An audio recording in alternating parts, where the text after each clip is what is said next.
Що, давайте пачынаць. Давайте пачынаць. Да, то што, усім чаму я заўжды кажу што? Прывітанне, першы гікаўскі, Вадзім кажа 70-й, я ў гэтым не ўпэўнены, але магчыма 70-й выпуск. У нас ёсць добрая традыцыя ўжо 3-й год запар выпускаць вам падкасты для таго, каб вы наразалі салаты.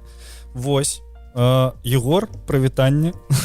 Прывітанне, шановнае гаспадарства. Новыя вусы. Рады да вас далучыцца. Да. Вусаце спакуса. Ну і давай адразу першае пытанне, колькі грошай папілілі на маім родным гукі за 2024? Давай пачнем з таго, што не ўсе ведаюць, але што такое мой родны гук, бо апошні раз, калі ты да нас прыходзіў, быў толькі Анібел. Ох, давайте тады раскажу, таму што увогуле, калі я да вас 1,5 гады таму прыходзіў, я хацеў, знаеш, да вас прыйсці і сказаць, ребята, вось у нас я пачынаю новы праект, такі называецца «Мой родны гук». Зараз я вам раскажу, што гэта такое. Ну, як бы я крышачку аблажаўся з тэрмінамі, мне не атрымалася яго запусціць менавіта падчас да нашай сустрэчы першай на падкасце менавіта. І ён стварыўся потым. Зараз таксама я думаў, сустрэнемся з вами, я таксама вялікую абвестку зраблю, але тут уже у вас як бы па тэрмінах не атрымалася. Ну нічога страшнага. Значыць, што такое «Мой родны гук» сёння? Гэта праект па агучванню фільмаў на беларускай мове. Фільмаў, крышачку серыялаў, але гэта эксклюзіўчык для Патрыёна. Вось, в асноўным мы, конечно, берем фільмы, мультфільмы. Вось, мы робім гэта па-беларуску. У чым розніца там ад іншых праектаў? У тым, што мы спрабуем, прынамсі, працаваць на донатах. То бок мы збіраем умоўна грошы, так, і, собственно, гэтай грошы выкарыстоўваем, каб стварыць максімальна якасны прадукт. Вось. Пры гэтым, гэта такая, знаеш, мы ствараем контент, які хочуць бачыць нашы гледачы, але толькі тыя гледачы, якія гатовы як бы сапраўды у яго неяк укласціся. Заношу вам кожны месяц, і вы мяне вельмі моцна супакоілі, калі вось пытанне, а хто другі голас акрамя цябе ў чалавеке-павуке? Вожык. Не, там я і Такагі, так, жанчына. Вось, мне трэба было ляцець з Польшчы ў Вільню, а я аэрафоб. Вось просто жах які. Для мяне, разумееш, калі мы ляцім, вось толькі моц майго жаху трымае самалёт у паветры. І толькі дзякуючы майму жаху мы прызямляемся, вось. І я сабе просто ў тэлеграме перад вылетам спампаваў усе серыі, і я іх паглядзеў за пар, пакуль ляцеў. Вось, атрымаў вялікае задавальненне, кайфануў. Вось, і я ніколі ў жыцці нават не заўважаў, што гэты мультфільм, ён настолькі дзіцячы час ад часу. Вось, для мяне ў дзяцінстве ён казаўся максімальна такім цёмным. Не, ён не цёмным казаўся, такім дарослым і гэтак далее, таму што мне здаецца... слухай, колькі мне год тады было? Вось, і вось за гэта, канешне, асабістая падзяка, летаць пад вас, заебісь. Класна, я перадам. Дык вось, як мы ўвогуле... Калі я яго ствараў, у мяне была адна канцэпцыя таго, як мы гэта будзем рабіць. І зараз яна максімальна ад гэтага адышла. То бок на пачатку план быў такі: сабраць 3-4 чалавекі. То бок гэта планаваў я, вось Такагі, дзяўчына, якая там агучвае у павуках, так, Вожыка і яшчэ там аднаго майго сябра, просто хуценька сабрацца і максімальна хутка рабіць максімальна шмат контента. План быў такі. Праз год, не мона. Реально, каб агучыць фільм, 2 тыдні нам трэба. Агулам. Это хутка, не? Это вельмі хутка. План быў такі, вось, па 2 фільмы на месяц піліць. Плюс-мінус, можа нават часцей, можа нават больш. Таму што агучваць не так доўга, у прынцыпе, калі вас там ролі раскіданыя. Я, напрыклад, там звычайна свае парты за 2-3 вечары раблю ўсе, на кожны фільм. Там больш часу займае, пакуль у цябе з'явіцца час, так, на гэтыя 2-3 вечары, пакуль там хтосьці перакладзе, пакуль там адрэдагуецца, гэта ўсё, сама агучка шмат часу не займае. Як бы мы плюс-мінус так і пачалі. Як толькі мы запусціліся, у нас там адразу было ў чарзе там ледзь не 6 заказаў дзесь. Але у нас здарыўся заказ на піратаў Карыбскага мора. і ў нас здарыліся павучкі. Павучкі, гэта мы зараз і пра тое хочу паразмаўляць з вами дакладна, тому што... Так. Ну, то бок у мяне было ў планах, тыпу, што мы звычайна як бы прымаем заказы і агучваем, але там раз на нейкі тэрмін мы будзем рабіць збор, каб, ну, на штосьці хайповае, так? Ну, павучкі тады якраз былі на хайпе. Вось, мы зрабілі. Дык вось, раз павучкі на хайпе, іх, тыпу, трэба было зрабіць добра, ну, я як бы пастараўся, каб сабраць максімальна пасуючую як бы каманду. А з піратамі Карыбскага мора здарылася такая сітуацыя, што я як акцёр агучвання менавіта хацеў агучыць адразу ўсіх персанажаў. І мне вельмі было крыўдна з кімсьці імі дзяліцца. Я ні з кім не хацеў дзяліцца, абсалютна. Гэта твой родны гук, так? Ну, тыпу так, это мой родны гук, разумееш, тыпу. Вось, і самая вялікая дылема ў мяне была з Джеком Вераб'ём і Арландо Блумом, там, Вільямом Тёрнером. Я просто разрываўся, таму што як бы аб'ектыўна мой тэмбр, ён як бы больш пад Арландо Блума, але давяраць кагосьці як бы Джека Вераб'я, я такі, да блин, вы это, я хачу. Гэта застанецца ў аналог гісторыі, бля. Так, я хачу гэта зрабіць. І з аднаго боку, а з іншага, ну, мне было цяжка як бы камусьці іншаму аддаваць таго, хто як бы натуральна вось мне даецца. І я падумаў, што я гатовы аддаць Арландо Блума чалавеку, вось у якім не будзе сумневу. А гэта будзе чалавек, які бы нейкі прафесійны акцёр. І я падумаю, што ў прынцыпе, калі я пашукаю вось акцёра па адукацыі з якога-небудзь там тэатра, вось які гэтым займаецца, ну, напэўна, яму я даверу Арландо Блум. Гэта было так. І ўсё, вось мы адзін раз, у выніку ён знайшоўся, там некалькі ітарацый у нас было, першы актор, якому я прапанаваў, ён як бы не пагадзіўся, другі пагадзіўся, і ён класны актор, як бы пытанняў няма, але крышачку тэмбральна, можа, не вельмі там пасаваў, можа, не ўсім спадабаўся наш Вільям Тёрнер, хаця сам актор вядомы круты. І пасля таго, як у нас быў ужо досвед узаемадзеяння з прафесійнымі акцёрамі, мне ўжо як бы не хацелася, знаеш, здаваць пазіцыі і рабіць прадукт меншай якасці. І хацелася неяк павышаць і нарошчваць гэта ўсё, нарошчваць. Ну і ў выніку мы дайшлі да таго, што мы зараз фактычна сканцэнтраваны не на колькасці прадукцыі, а на якасць. Так у нас выйшаў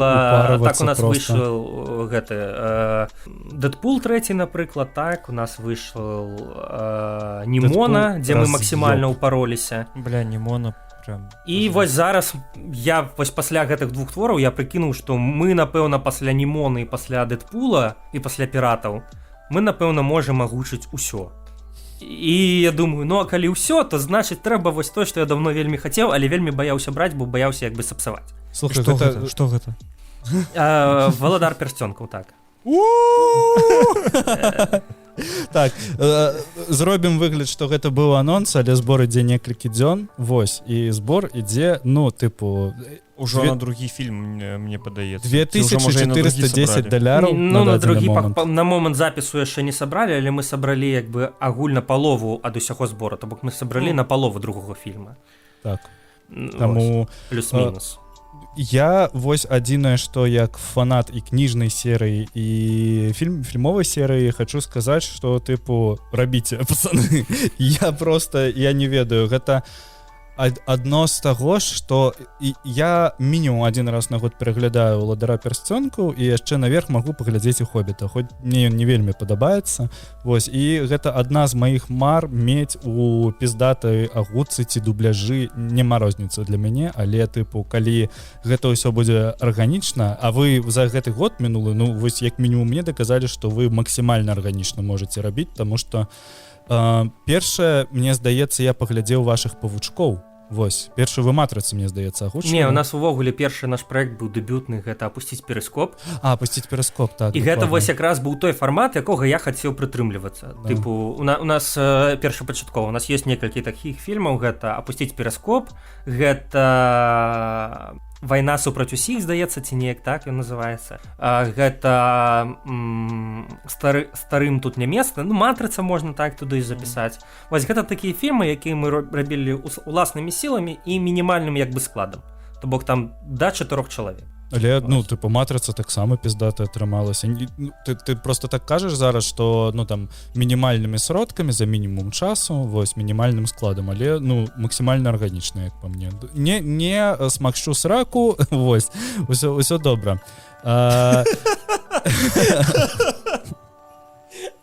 Отсылки, блядь. Я не зразумеў, калі што. Ну не, ладно. Да. Калі тлумачыць жарт, ён становіцца горш адразу.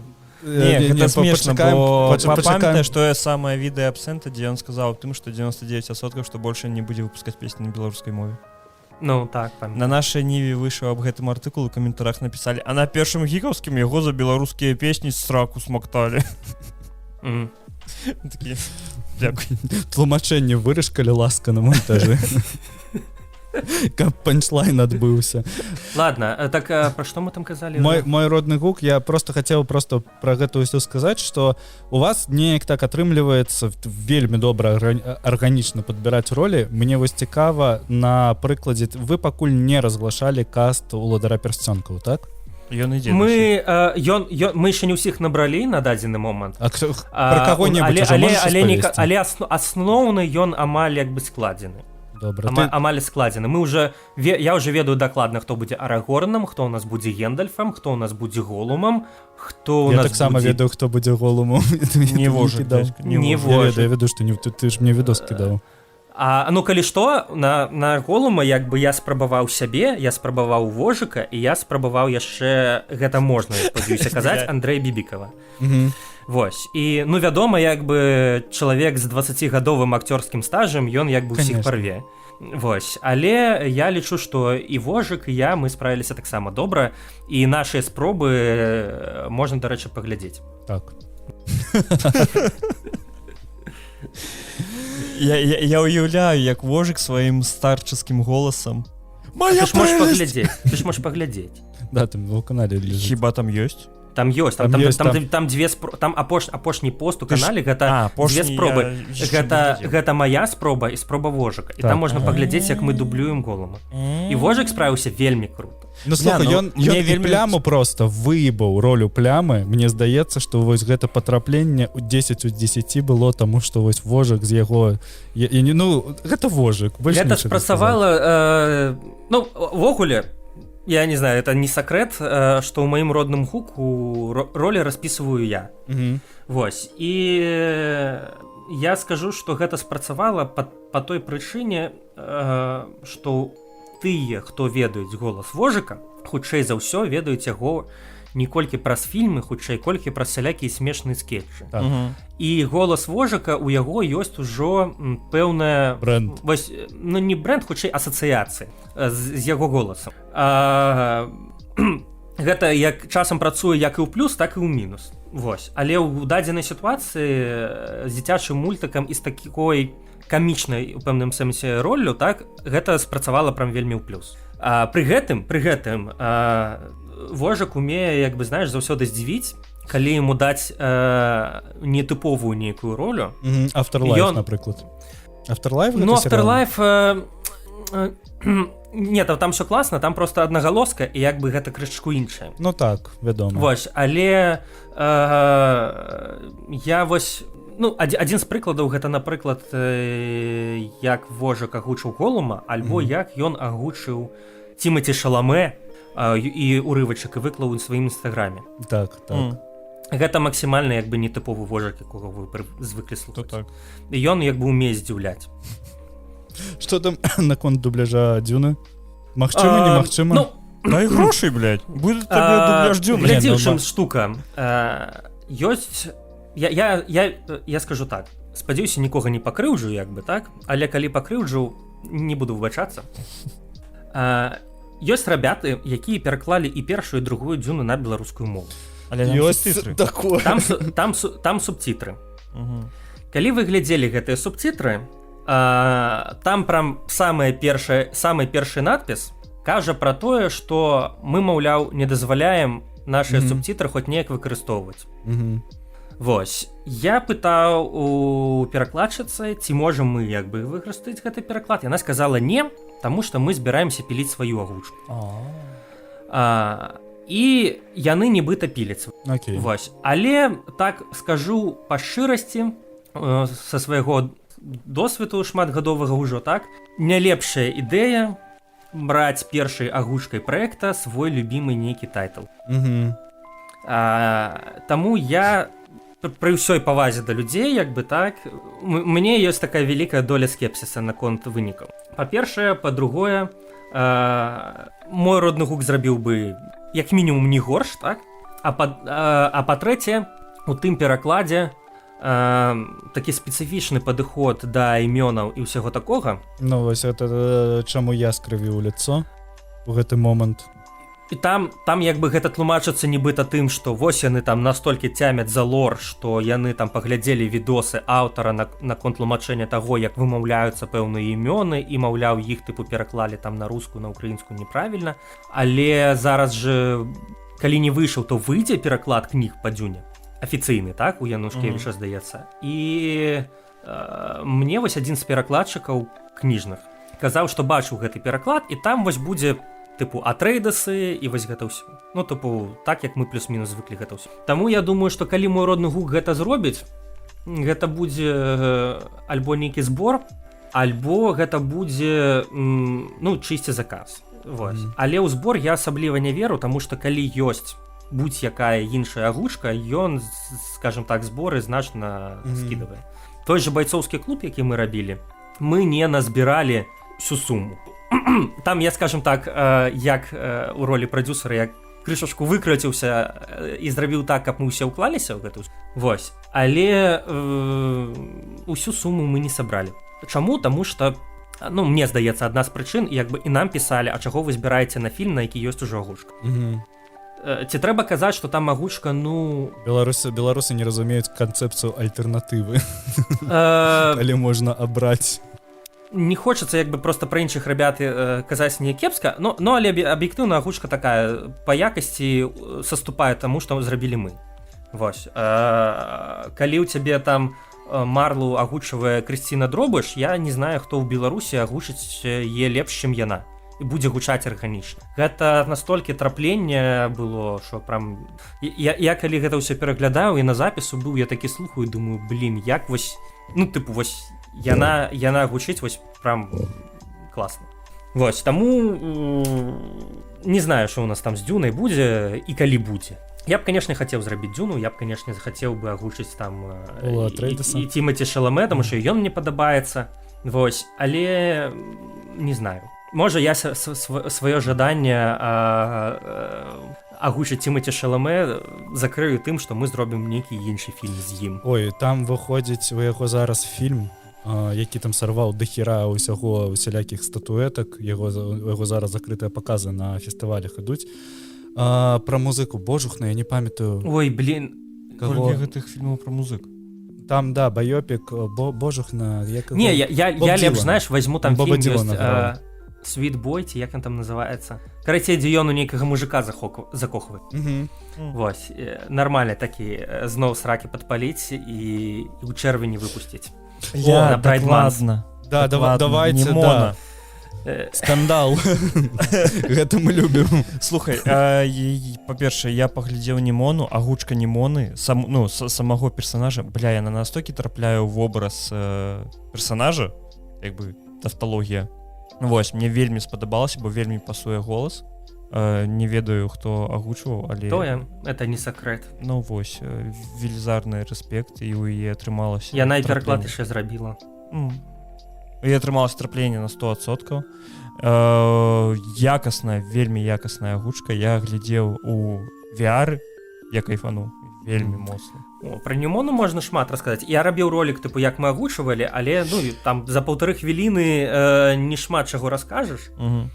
Але там там як бы была такая гісторыя, што прыйшла да мяне тое, кажа, слухай, ёсць пераклад, давай тыпу зробім збор на маім родным гуку, як бы і агучым. А мы тады якраз у нас і піраты трэція выхадзілі, і Расамаха як бы вісеў. Я кажу, слухай, давай, але як бы крышку пасля, вось як мы з гэтым закончылі. Ну, яна пагадзілася.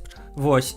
І ну, мы дамовіліся, колькі яна тыпу хоча там за сваю працу, гэта ўсё, я прыкінуў, што в прынцыпе гэта нейкі мульцік, ну я паглядзеў, ну нейкі мульцік там ад Netflix, там не будзем мы там клікаць нейкіх зорак там туда умоўна, так, зробім самі. І ну, аб'явілі максімальную суму, такую максімальна мінімальную, так, якую, в прынцыпе, можна было там прыдумаць. І я вось сижу, думаю, блин, ну на байцоўскі клуб мы всю сумму не сабралі. На нейкі мульцік, я таксама думаю, людзі там асабліва не закінуць. Таму ты бонусам яшчэ прышпіліў. Ну так, там трэба было прыдумаць, як увогуле гэта ўвесь тыпу працэс закінуць. І ў мяне была думка такая, што калі не будзе дазбірацца гэта ўсё, мы скажам, што мы робім дубляж. Дубляж людзі як бы адразу, ім уже цікавей.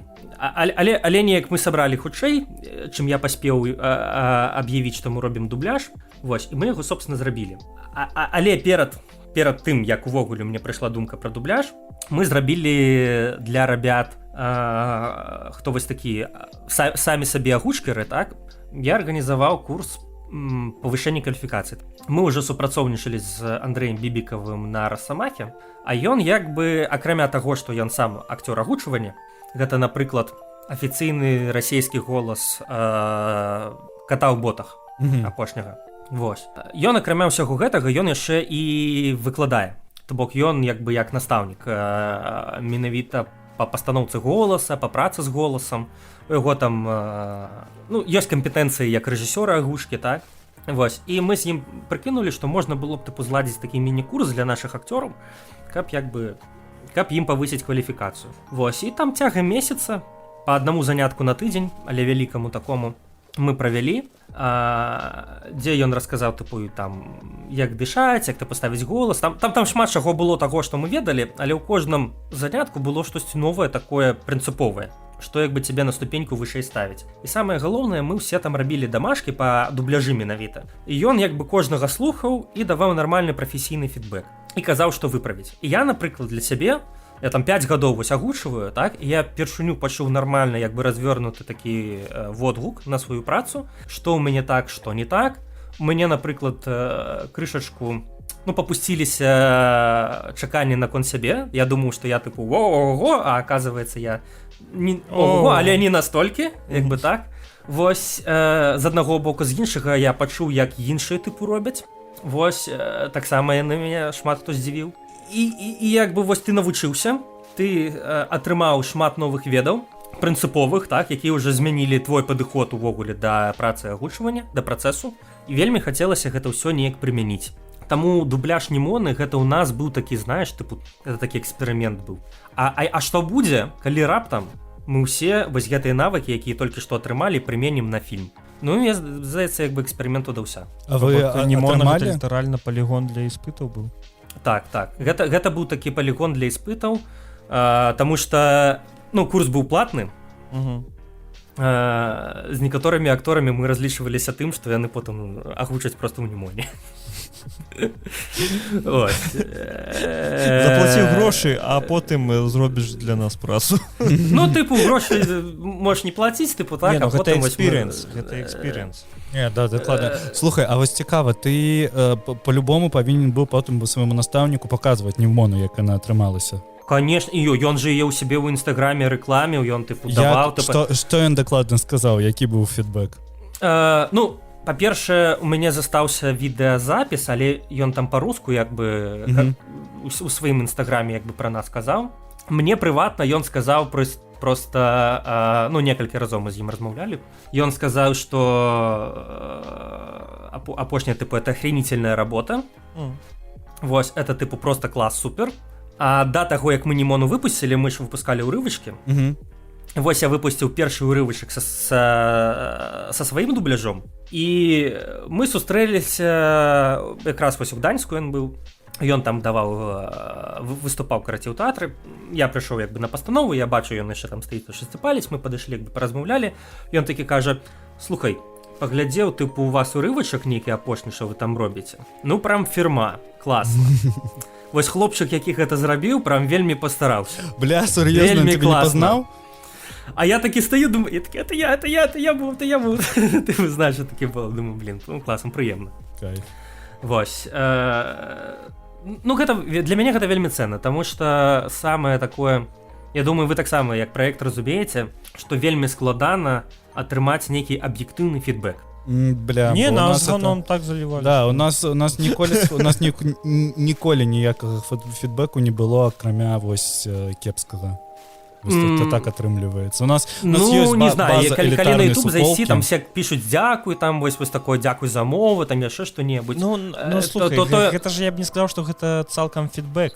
Да, вось тыпу, Ну, чувакі, вы заебалі, тэмы плаваюць, нам не цікава, што вы рабілі ў 2007-м, Вадзім там на гэтай лодкі клей нюхаў, каму гэта, блядь, далучайцеся да элітарнай суполкі, выпуск пра клей, усё яшчэ там хачу нагадаць. У мяне крышачку, іншы досвед, таму што ты каму не пакажаш, все кажуць тыпу альбо клас супер, альбо розныя тыпу, рэчы, файна, вось, альбо з негатыўнага гэта, як правіла, нейкая нерэлевантная херня. Кшталту чаму у вас не у форма, а Берсерку... хорма. Ну так, вось нейкая такая Не гаўно, штука. а лайно. Так, напрыклад, калі Ці наадварот выпраўляеш, яшчэ. асабліва ў TikTok у мяне вельмі любіць выпраўляць, там знаць наведаць. Ой, бля, ты што, А, у тиктоку і- гэта самая элітарная суполка. Што там самага прыкольнага там выпраўляць? Знаць наведаць, свабоду на волю, ці на або. Сабе на табе. Тут у мяне як бы памылачак звычайна няма, прынамсі у той версіі, якую я выпускаю, так, у паблік. Вось. І карацей, нейкую херню выпраўляюць, тыпу там, а чаму вы там так, не філасофія у вас там, так, ці клясыка, вось, нейкія такія моманты. Вось, пішуць там часам, а чаму у вас зараз валадар пярсцёнкаў будзе, так, гэта вельмі адчувальная тэма, я ўжо адчуваю, так, людзі вельмі так. Да просто да святыні дакранаешся, разумееш? Да святыні дакранаешся, так, і як бы пытанне там кшталту, а чаму вось просто выклаў кнігу афіцыйна перакладзеную, і яны такі, а чаму там братства, павінна быць братэрства пярсцёнка. Я так. І я такі думаю, блин, это афіцыйны пераклад. Пытанне да Янушкевіча. Нават, мы як бы, я стараюся в гэтым плане, знаеш, максімальна свайго не прыдумываць, каб і кніга, і фільм, яны плюс-мінус існавалі ў адным сусвеце, ў адной тэрміналогіі, вось, таму што кагосьці пакрыўдзіць, задзесць чыесьці пачуцці, гэта вельмі, лёгка. І ў гэтым плане я вельмі хвалююся наконт валадара пярсцёнка, каб мы каст робім. Мы некалькі людзей разглядаем на розныя ролі. Мы раней так не рабілі. Звычайна я ведаю, як гучыць акцёр, я яго адразу стаўлю. Вось. Таму што вельмі проста пакрыўдзіць чалавека. Вельмі проста, бля, а чаму ён, вось, каго вы там абралі, а як ён гучыць, там яшчэ штосьці. Вельмі людзі адчувальна да гэтага ставяцца, вельмі кранальна, і гэта, да. Карацей, трэба вельмі адказна да гэтага падыходзіць, але, як я ўжо казаў, з мінулым досведам нашых прац, я думаю, што атрымаецца. Атрымаецца не расчараваць, прынамсі большасць. Ну вось Арагорн, другі, калі я не памыляюся, каст, бля, ён прышпільны вельмі. Вось другое відэа з Арагорнам, якое было. У нас, глядзі, Давай цалкам аб тым, як адбываецца гэты каст. Як набіраеш, ці можа проста чалавек умоўна з уліцы запісаць відэа, як ён агучае якога-небудзь Арагорна, кінуць табе і сказаць, слухай, я хочу вось паўдзельнічаць таксама, вось табе мой відос. Калі трэба будзе агучыць лошадь, пакліч мяне. Ён можа так зрабіць, і мы можам яго ўзяць у тэорыі. Так, але для таго, каб мы яго ўзялі, ён павінен гэта зрабіць класна. А звычайна чалавек з вуліцы без досведу 90% выпадкаў класна не зробіць. А так, канешне, можна. Але тут такая штука, што у мяне ёсць ужо як бы такая нетворкінг пэўны, так? У мяне ёсць база акцёраў, якія там раней у Анібелі былі, ці ёсць у Анібелі зараз, напрыклад, так, я з імі знаёмы, з кімсьці асабіста. Я ўжо асабіста знаёмы з некаторымі акцёрамі вышэйшай лігі, можна так сказаць, так? На здароўе. Якіх я таксама магу да сябе запрашаць, і ім цікава ўдзельнічаць, так, што важна. Таму прасцей, гэта я ўжо як арганізатар, як такі прадзюсар, рэжысёр, я ўжо запрашаю людзей. У дадзеным выпадку я іх запрашаю спачатку ў праект, я ім кажу, ну слухайте, давайте мы паспрабуем максімальна як бы легло, паспрабуем некалькі роляў агучыць. Вось гэта, вось тебе ўрывачак паспрабую агучыць, вось тебе ўрывачак паспрабую агучыць, вось тебе ўрывачак паспрабую агучыць. Ён тыпу робіць там 3-4 пробы на розных персонажаў, іншы робіць 3-4 пробы на розных персонажаў, так? І потым ты як мазаіку з гэтага ўсяго складаеш, таму што табе трэба ўлічваць, хто з кім у кадры потым размаўляе. Напрыклад, вось у нас ёсць бібікаў, так? Увогуле любы акцёр, я лічу, павінен быць у гэтым плане такім жа самым, як бібікаў, і я часам такі, ён хоча агучаць усіх. Так, трэба быць амбіцыйным. Трэба як бы перці, трэба браць ролі, якія, ну, на пераадолеванне, што называецца. Вось. Актыўным трэба быць, трэба гарэць. І ён такі піша: «Хачу Арагорна». А я такі, ну, знаю, як ён гучыць, так? Я хачу. І я такі, ну, я, дарэчы, таксама хачу, но я просто плюс-мінус разумею, што, ну, крышачку не мой. І я такі думаю, блин, як бы табе нармальна як бы адмовіць? Я кажу, давай мы паспрабуем і паглядзім, як мне яно... не спадабаецца. І давай мы паспрабуем і паслухаем. І ён зрабіў.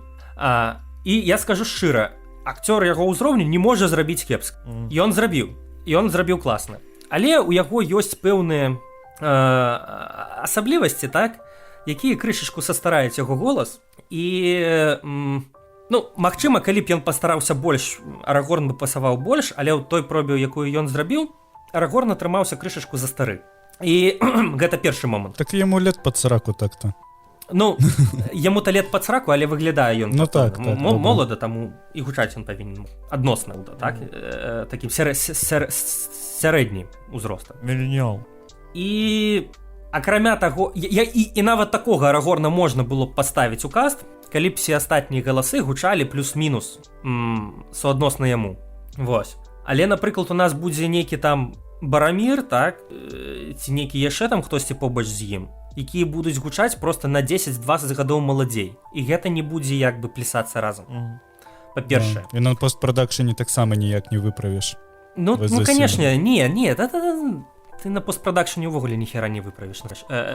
Вось, у такіх вось момантах. Па-другое, калі мы, хутчэй за ўсё, у нас Гендальфам будзе бібікаў. Калі б мы гэтага Андрэя, так, паставілі б на Арагорна, то на Гендальфа прыйшлося б шукаць іншага чалавека. У нас на Гендальфа ёсць чалавек, якога мы б маглі паставіць. Але тады трэба шукаць яшчэ аднаго на Сарумана, разумееш? І агульны ўзрост усіх акцёраў таксама трэба падымаць. Мазаіка, просто пазл не складаецца. Вось, таму, ну, паставілі аднаго сюда, паставілі аднаго сюда. Вось, трэба ўлічваць, як яны ў кадры адно з адным суадносяцца. І для гэтага я якраз і абіраў сцэну, дзе Арагорн размаўляе з Тэадэнам. І я паставіў умоўна там аднаго на Тэадэна, іншага Арагорна паставіў на Арагорна і паглядзеў, што сцэна ажывае тады. І яна прям класна жыве. Бля, это, канешне, ніколі не задумывайся пра тое, калі ты глядзіш ужо гатовы дубляж, колькі там было вось чыста прадусарскай працы. Таму што для мяне гэта, ну, тыпу, прыехалі чувакі на студыю ці ўвогуле дома, запісалі свае галасы, нешта там, ведаеш, у прэм'еры падклалі і ўсё. Вось для мяне базісна яно плюс-мінус так. Звычайна яно плюс-мінус так. Але тут трэба яшчэ разумець, я вось як прадюсер, можна сказаць, так, у гэтым ключы, і рэжысёр, я просто уже ведаю, хто як гучыць, і звычайна я адразу трапляю плюс-мінус. Але праз тое, што ў нас былі выпадкі, калі я не трапляў. Напрыклад? Ну, я лічу, што каст на Уільяма Тёрнера, увогуле на піратаў, можна было зрабіць лепшым. Акцёры ўсе класна справіліся. І если там хтосьці дзесьці не так гучыць, то гэта выключна як бы мой касяк, як чалавека, які на іх... Ёсць такое паняцце, я недавно выглядзеў, так, як роля на пераадолеванне. Вось у піратах было некалькі роляў на пераадолеванне, мінімум 3. Для мяне Джек Верабей гэта была роля на пераадолеванне. Я думаю, што акцёр, які агучваў Уільяма Тёрнера, яму прыйшлося моцна пастарацца, таму што у нас было некалькі спробаў, каб ён трапіў менавіта ў тую пазіцыю, да якой прыйшоў. Ну і магчыма ставіць адносна малады голас на боцмана там было не лепшым рашэннем. Але што трэба сказаць пра піратаў, агульны вынік мне спадабаўся. Мне так само. Я агульна задаволены, але можна сказаць, што ну я ребят не той каб падставіў, ну прыйшло нагрузіў, можна было зрабіць так, каб всім было лягчэй агучыць. Таму што ёсць ролі, які прям твае з персанажы, вось у мяне такія ёсць ребята, яны прям мне амаль нічога не трэба рабіць і просто пачынаеш гаварыць, все ты трапляеш класна і вельмі асалоды атрымліваеш ад агучвання. У мяне такія, ну Тимати Шаламе мне, напрыклад, падабаецца, але ён шмат каму падабаецца в гэтым плане, таму што у нас сярод такіх ребят, якія самі сябе рабілі, бо мы абдіп. Гэта звычайна хлопцы з маладымі, сярэдня і высокімі галасамі. Типу вось мой дапас. Такі, а Тимати Шаламе ён якраз вось такі. Гэта вельмі яскравы персанаж, у якога малады, высокі адносна голас. І таму ён як бы усім хлопцам, акцёрам агучвання падабаецца. Ну, не ўсім, но больш. Ён падабаецца хлопцам, мы зразумеем. Так. Ёсць і як мужчына, так і як акцёр. І гэта я да чаго? Ну, што ёсць як бы персанажы, якія твае, а ёсць якія не зусім твае, і вось тады, калі гэта не зусім тваё, альбо моцна не тваё, але табе трэба агучыць, пачынаецца вось гэта роля на пераадольванне. Ну, трэба, канешне, я лічу як арганізатар усяго, што пажадана, каб у фільме такога не было. Вось. Але я как з пункту гледжання акцёра, мне, конечно, заўсёды цікава такую ролю на пераадольванне. Мне здаецца, мне мой Джек Верабей падабаецца. Мне таксама нічога кепскага сказаць. Не магу сказаць, што твой Джек Верабей неяк моцна выбіваецца, напрыклад, з таго касту, якое была ў расійскай версіі. Типу, ну, мне цалкам нормально. Я просто задумваюся, ну, гэта вядомы факт, можа просто невядомы там для шырокай публікі, што піраты Карыбскага мора агучваліся па-беларуску вельмі даўно. Дзесьці ў 2010, 2009, можа 2007, дзесьці ў такіх гадах. Там быў такі зорны каст у іх, і Джека Вераб'я агучыў тады Лявон Вольскі, але агучка не выйшла. Дакладна, я нешта чытаў пра гэта. Вось, яго агучыў Лявон Вольскі, але агучка не выйшла, і ёй вогуле ніхто не глядзеў, акрамя тых, хто там звадзіў агучаў, таму што яны там спрабавалі ў ліцэнзію ці штосьці такое. І вось я калі гэта все ведаючы, я думаю, а хто б лепш справіўся, вось, знаеш, вось, мне вельмі цікава было паглядзець на Джека Вераб'я ў выкананні Лявона Воля і параўнаць сябе проста з ім. Вось, можа, калі-небудзь мы там перазапішам. Просто нагадаць дзеду, што калісьці такое было. А з аднаго боку, з іншага боку, гэта было ў інтэрв'ю і Вулю, ну, здаецца, там ці каму, там Лявон Вольскі расказваў. Вось, адкуль я гэта ведаю. Вось, тыпу, быў Джек Верабей, вось я агучыў, вось он не выйшла, ну, тупо мне шкада. Я такі думаю, а мне не шкада, зато я агучыў, вось.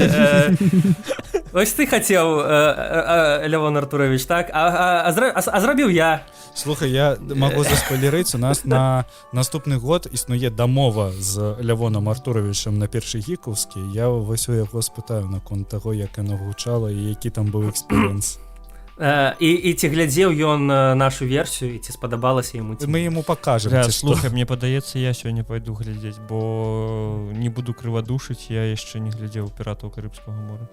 О, паглядзі, асабліва мне падабаецца наш там у чым прыкол, мы зрабілі 3 фільмы, і мы іх зрабілі цягам года.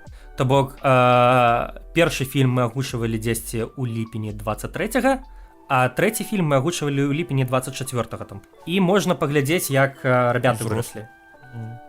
Таму што выраслі некаторыя. І гэта прама трэці фільм, канешне, выйшаў класным. І у нас просто з другой часткі, у нас там уже 2 зоркі, у нас не 1 зорка, у нас 2 зоркі там у фільме. Вось той, хто агучваў у нас Дэвід Джонса, я не магу казаць, хто гэта. Але ён, скажем так, хто ведае, той ведае, то яго адразу пачуе, зразумее, хто гэта. Але як бы, ну, калі мы з ім размаўлялі, я кажу, то ці магу я разглашаць, хто як бы агучыў, ён сказаў, што ну хто пачуе, той пачуе, а так ты. Няхай. Я зараз гэтага чалавека уяўляю, ведаеш, ён такі, не трэба, і плашчом закрываецца і уходзіць у цемру. Беларуская гуця павінен свой супергерой. Вось. Я прям задаволены вынікам. Слухай, яшчэ пытанне... Скончыў? Яшчэ пытанне наконт Уладара Пярсцёнка. Колькі ввогуле на дадзены момант задзейнічана людзей? Ой, складана падлічыць. І ці ты працягваеш яшчэ шукаць? Мы яшчэ не ўсіх сабралі. Вось. Каго агучваеш ты? Вось... я до конца не ведаю. ты не вырашаны. Мне дают тэкст, я Ну, читаю, а хто там? Я струк Ну, ведаю. я сябе ўжо дакладна распісаў на Більба Торбінса. Так? Торбінса. Да. Дарэчы, з гэтым ты ж ведаеш пра тое, што існуе тыпу кніга, якая распавядае, як правільна лакалізаваць уладара персцёнкаў. Гэта афіцыйная кніга Толкіна, дзе ён распавядаў, як... Ну, да, там, дарэчы... я толькі чуў. Я знаю, што... Я знаю, што... Там, тыпу, як падручнік. Афіцыйны пераклад, які ёсць. Ён, тыпу, з лакалізацыя, там вялікая праца была прароблена, і, тыпу, яна прям павінна быць клад. Вось. Я буду агучваць, хутчэй за ўсё, Більба. З вялікай верагоднасцю я буду агучваць Сэма. І, ну, Легалас, вядома мой, і, ну, просто, што я пагучваў, напрыклад, толькі Легаласа, калі б Легалас там нармальна размаўляў, але калі вы паглядзіце фільм, ён там збольшага вельмі прыгожа маўчыць. Вось, і страляе з лука. Ну, так ад яго гэта і патрэбна заўжды было, тыпу. Ну, так. Ну, тыпу, ён там мала размаўляе, рэальна. Вось.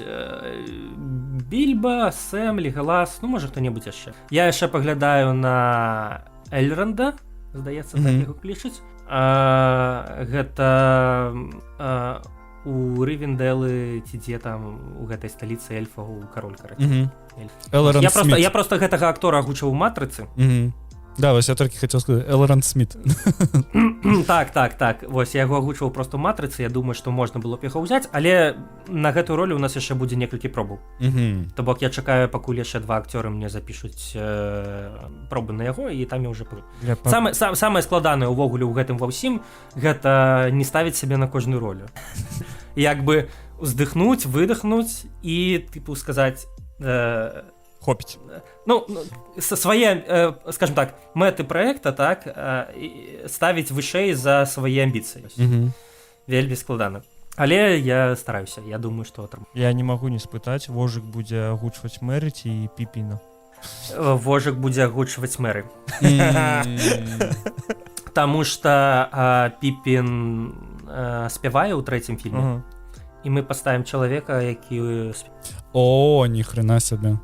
Да, я дакладна памятаю гэту Лявона Вольскага. Не, ну, яго тэмбр крышку іншы у Лявона Артуровича. Ну, так. Ну, там я, дарэчы, ну, у тэорыі яго можна паклікаць, просто я не вельмі разумею, куды яго паставіць. Побач. Ну, ну, давайте прыкінем вось зараз, куды можна паставіць валдары персёнкі у Лявона Артуровича, і хай тады вось у каментарыях напішу. Гэты стары кароль, які Аварамір зрабіў бы 2. О, я таксама яго хачу ўзяць сабе. Але, ну, ладно, можем падумаць. Кароче, у Лявона Артуровича даволі нармальна складзен просто галасавы апарат. Ён вельмі добра спявае у тым плане, што ён спявае вельмі роўна і вельмі правільна, тыпу. І нават калі яго трэба... Ён прафесіянал, як бы свае справы. Калі трэба, ён выдаўлівае з сабе нармальныя такія скрымы, яму брэйкдаунаў дадаць, і Лявон Артурович заебісь раскачае. Так, а НРМ што, гэта табе жарт? Ну так, я пра то і кажу. Вось, таму можна паклікаць яго. Вось, шкада, што там няма гарпій, але там же ёсць гэтая... Урукхае? Да, Урукхае, вось. І там ёсць у адным моманце, дзе, ну, тыпу, яны ж там размаўляюць нешта, калі гэтай Фрода апранае персцёнак, вось, яны там, як мінімум, у адной сцэне яму нешта кажуць. Вось, можна нешта такое, мне здаецца. Там, не, вось, яго можна паставіць, знаеш, не на Урукхае, а таму што Урукхае нізкі тэмбр. Ну, такі На шыпячы, некага орка. Так, ці орк. Там ёсць якраз памятаю у другой частцы орк, які, вось калі яны хочуць сажраць Піпіна з Мэрыным, і там такі, вось, там вся сцэна такіх у сініх фарбах, такіх, вось, і ён такі, вось, які за імі ў лесе гоняцца, а потым яго Энд забівае. Вось, каго-небудзь туды ў тэорыі. Ну, так. А на Рухай у нас, дарэчы, таксама я паставіў хлопца, які умее ў скрымы вось гэты ўсе. Цікавенька, нормас. Ну, там не будзе, тыпу, у Рухай не будуць, знаеш, тыпу, экстрым-вакалам размаўляць. Просто там будзе такі... Не, там павінен пасаваць вельмі хлопец. Ён ужо з намі агучыў раней. Гэта той, хто агучываў Барбосу. Я зараз Просто- спробую вспомніць, які голос був у Барбоси у вашій агутці. Блін. Піздаты. Я зараз подумаю, дзе ён яшчэ ў нас гучаў, акрамя піратаў. Ён дакладна быў у павуч. А можа ён агучваў вось гэтага павука, які быў у другіх павучках, злобнага павука граў, які кіраваў вось усім гэтым метасусветам, ці не? Не. В сэнсе ты пра павука з будучыні, Так, як яго там... Так. Не, гэта ў нас Арагорн. Окей. Вось. Окей. Ладно, До речі. добрае патрапленне. Вось. Такі нізкі насычаны тэмбр. Ну, так, і пры гэтым не стары, як бы, Мгм. так, такі вось... Паміж маладым і сярэднім. Сярэдняе нешта, так. Блін, зараз не, павучка ён хочу кагосьці яшчэ ў нас агучыў, я ўсё ніяк не магу згадаць. Ну, ладно, карацей, не важна. Ён у Аркейне агучыў, што, а не беларускі. Я думаю, што другі сезон ужо. Так хутка. Ну, я думаю, будзе ў ребят другі, просто калі я там, не знаю. А як увогуле твоё зараз удзельніцтва ў Анібеле? Ну, я ж ўжо не ў Анібеле. Так. Але вось. ты да сіх агучваеш. Ну, глядзі, просто... Бо я даже- гляджу вось Vox Machina, і я такі, Егор? Ну, Танчка. я як вожык, як бы, ў гэтым плане зараз, так? Фрилансер. Ну, па-першае, я агучыў Vox Machina яшчэ калі быў у Анібеле. Ну, А, як бы... Новы сезон. Трэба скончваць. Так, каб голас не замяняць. Тое ж самае ў нас з зорнымі войнамі, напрыклад. Тое самае з анімэ Не тое. па магічнай бітве, напрыклад, так. Тое самае яшчэ там з некаторымі праектамі. То бок, калі мяне ребята будуць клікаць кудысьці, то так, я як бы удзельнічаю. Вось, але гэта хутчэй уже такое, тыпу, гэта хутчэй калаба нейкая, а не мой удзел. То бок, мяне там няма ні ў якіх унутраных чатаў, я не прымаю там рашэнні па развіццю праекта, куды там што ісці, вось гэта ўсё. Бо раней я шмат працы рабіў, акрамя агучвання. Вось, зараз я як бы ўжо так. Паклічце, як бы так, можем пасупрацоўнічаць, як бы без праблем. Мы ў вельмі добрых адносінах, так, стаўленне у нас нармальна адно аднаго, мы там гэта не быў нейкі скандал там ці яшчэ штосьці, просто я перастаў вывозіць і то, і як бы трэба было з чымсьці развіць. Нават дадаць нічога да гэтага. Добра, давай далей пра святыню. Просто цікавы гэты момант. Ці разумееце вы, што вы можаце просто сустрэць нейкі хейт з боку зусім адбітых чувакоў? Вось. Так, конечно, ну, 100% можем. Але калі мы збяром на ўсе 3 фільма, то мне будзе пофіг увогуле на хейт і... Ну да, дакладна. Вось давай крышачку усю гэтую бюрократычную гразь. Як лічыцца, колькі трэба грошай на агучку і куды гэтыя грошы дакладна ідуць? Ну, тыпу... Окей, это... Мы бачым твае апартаменты. Без праблем. Я не буду называць як бы дакладных лічбаў, але прыблізна магу сказаць, што большая частка бюджэту, яна ідзе на агучванне, ну, назовем іх зорных галасоў, так? Вось, гэта ребята, гэта прафесійныя акторы з шматгадовым стажам. Ну, па-першае, якія не пагодзяцца проста так агучваць. А нават калі пагадзіліся, гэта крышачку будзе несправядліва. Вось, па-першае. Па-другое, яны і так даюць пиздец якую зніжку, тыпу, яны вельмі танна яшчэ як бы гэта робяць, так, для нас, для студэнтаў умоўна. Вось. Але акрамя таго, што яны гатовы з намі супрацоўнічаць, іх трэба дзесьці запісаць. І вось хтосьці запісваецца хутка, хтосьці запісваецца доўга, запісваюцца яны не ў сябе дома, трэба тыпу кудысьці іх весці на студыю. А студыя, яна арэндуецца па гадзінах. І мы яшчэ знайшлі даволі танны варыянт. Пры гэтым гэта адзін з найтаннейшых у Варшаве. Пры гэтым чалавек з досведам менавіта працы з агучкай фільмаў і афіцыйных дубляжэй. То бок ён у Беларусі займаўся гэтым для афіцыйных студый, для рускіх, для беларускіх, там розных. Ён і тут гэтым займаецца. Ну, умее прынамсі, так? Таму вось абсалютная большасць бюджэта, яна ідзе на гэта. Потым трэба будзе заплаціць чалавеку, які гэта ўсё зводзіць. А гэта сума для таго аб'ёму працы, які ён робіць.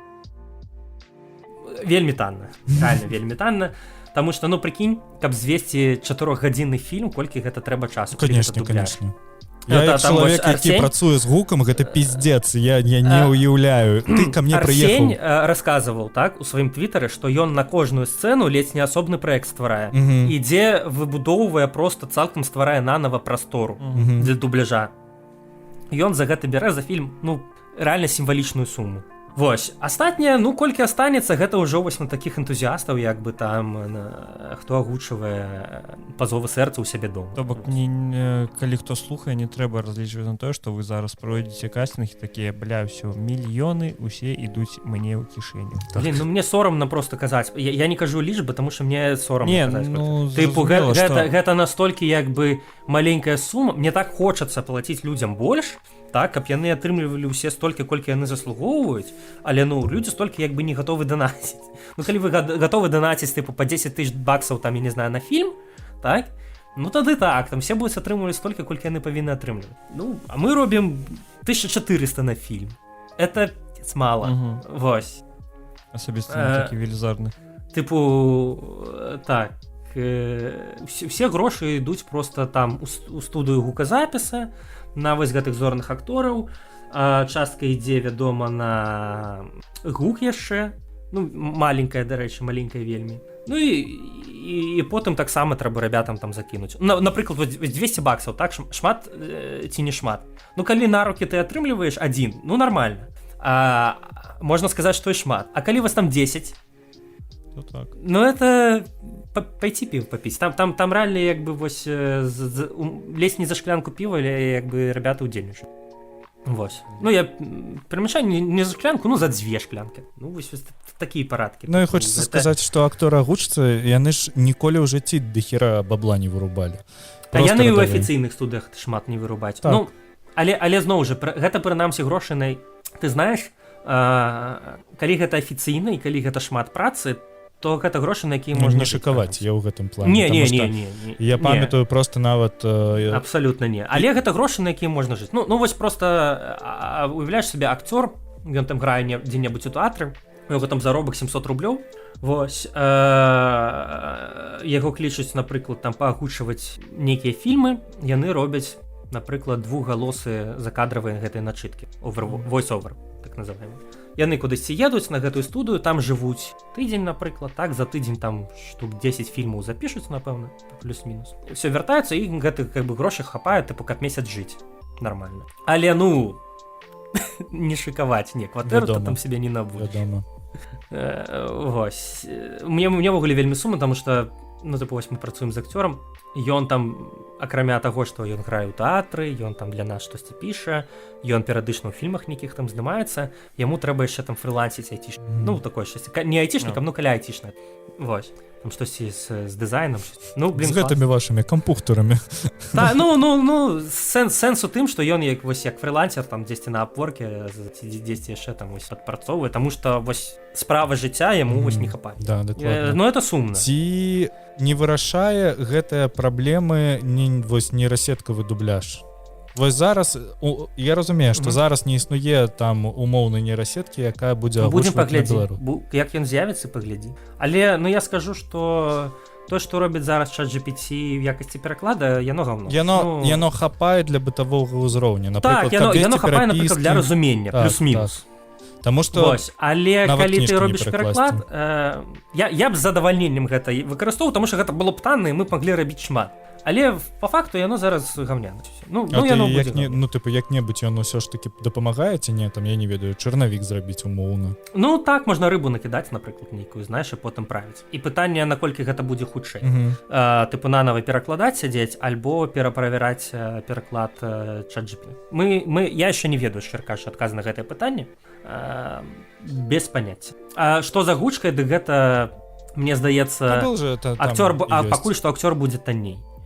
Пакуль яно з'явіцца у тым выглядзе, у якім з'явіцца, і нават калі яно з'явіцца і яно будзе нармальнай якасці, павінен будзе прайсці яшчэ пэўны час, каб грамадства і студыі самі па сабе вось гэта будуць там, я думаю, нейкія забастоўкі хутчэй за ўсё, так. Вядома. Нейкія пратэсты, і гэта будзе хутчэй людзьмі неяк стапарыцца, плюс-мінус. То бок трэба будзе перачакаць гэты момант, пакуль рыначак не парашае на карысць штучнага інтэлекту. Калі гэта з'явіцца? Я магу і ці з'явіцца лі? Хутчэй за ўсё будзе так жа як і з відэагульнямі, калі відэагульні, у якіх не выкарыстоўваюцца шыі, яны цэняцца крыху больш, чым тыя, у якіх гэтых шыі выкарыстоўваюцца. Таму што шыі зараз асацыюецца больш за ўсё з халтурай нейкай. Таму чалавек не можа зрабіць, ён робіць гэта праз шыі. Вось тыпу так.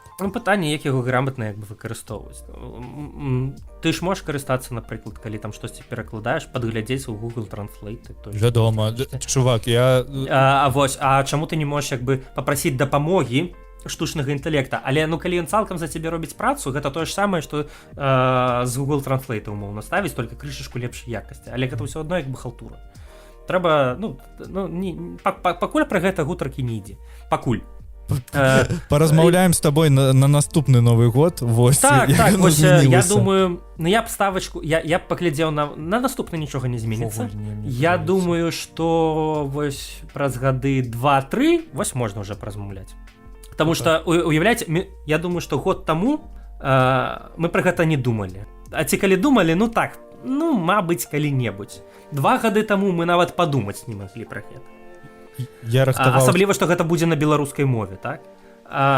Зараз мы пра гэта размаўляем. Вось мы ў тым... Я думаю, што мы як бы пакрысе да гэтага ідзем. Проста калі яна з'явіцца, як яна з'явіцца, я думаю, што... Ці будзе на гэта попыт вогуле сярод гледачоў? Канешне, чувак, ты закидываешь у сервис фильм... Не, я скажу, дзе яна з'явіцца самым першым. Упорно. Калі мы кажам пра контент, я думаю, што у гульнях, у прынцыпе, гэта можна выкарыстоўваць, калі ў цябе будзе NPC, прама такі вось ты, амаль як жывы, так, не скрыптовы. Але першае, дзе гэта з'явіцца, яно ўжо з'яўляецца, гэта нейкія тыпу YouTube-ролікі, нейкія навук-поп, нейкія расказы, нешта такое, дзе не трэба, знаеш, такая дыктарская начытка. Так. Дзе як бы... Нават вось на прыкладзе таго ж выдавецтва Трасянкус. Колькі яму прылетае за тое, што ён выкарыстоўвае шыі для перакладу гульняў, і колькі там прылетае? Дахуя. Слухай, дахуя. Я думаю, што прылетае менш негатыва, чым прылетае шмат. Зразумела, яно заўсёды так будзе, але ж, дзядзька, праблема ў тым, што сарафаннае радыё працуе. Разумееш? Слухай, я скажем так, тэхналогіі, калі яны развіваюцца, яны дазволы не пытаюць. Так. І вядома, будзе хейтнікі, будуць нейкія забастоўкі, будуць нейкія працесты. Але калі яно будзе працаваць дастаткова добра, па-першае, рыначак парашае. Так, вы не перасаджвайся назад на коней. Так, па-першае, рыначак парашае. Па-другое, да людзі фіг заб'юць, мне здаецца, калі яно будзе гэтаксама добра.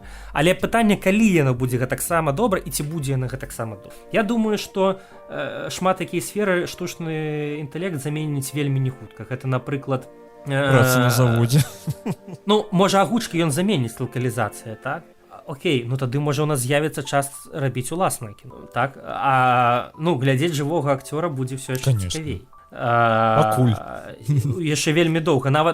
Я скажу так, нават калі з'явіцца умоўна, мы зможам там сіджаіць максімальна праўдападобных як бы акцёраў, нам пакуль яшчэ вельмі шмат чаго ў сваім падсвядомасці трэба будзе перабудаваць, каб глядзець на акцёра шыічнага гэтаксама з такой жа самай цікавасцю, як на акцёра жывога. Вось. Нават калі яны будуць аднолькава граць. Нават.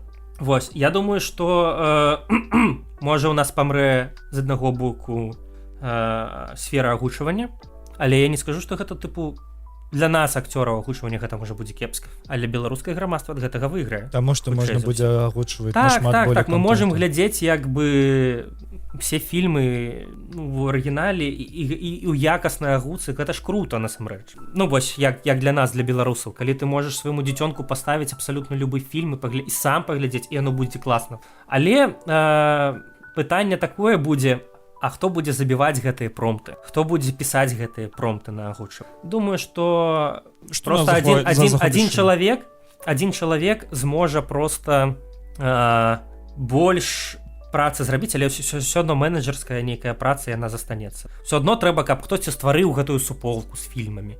Усё адно трэба, каб хтосьці напісаў і папрасіў, каб дадалі беларускую мову. Усё адно трэба, каб хтосьці гэтым азадачыўся і заняўся.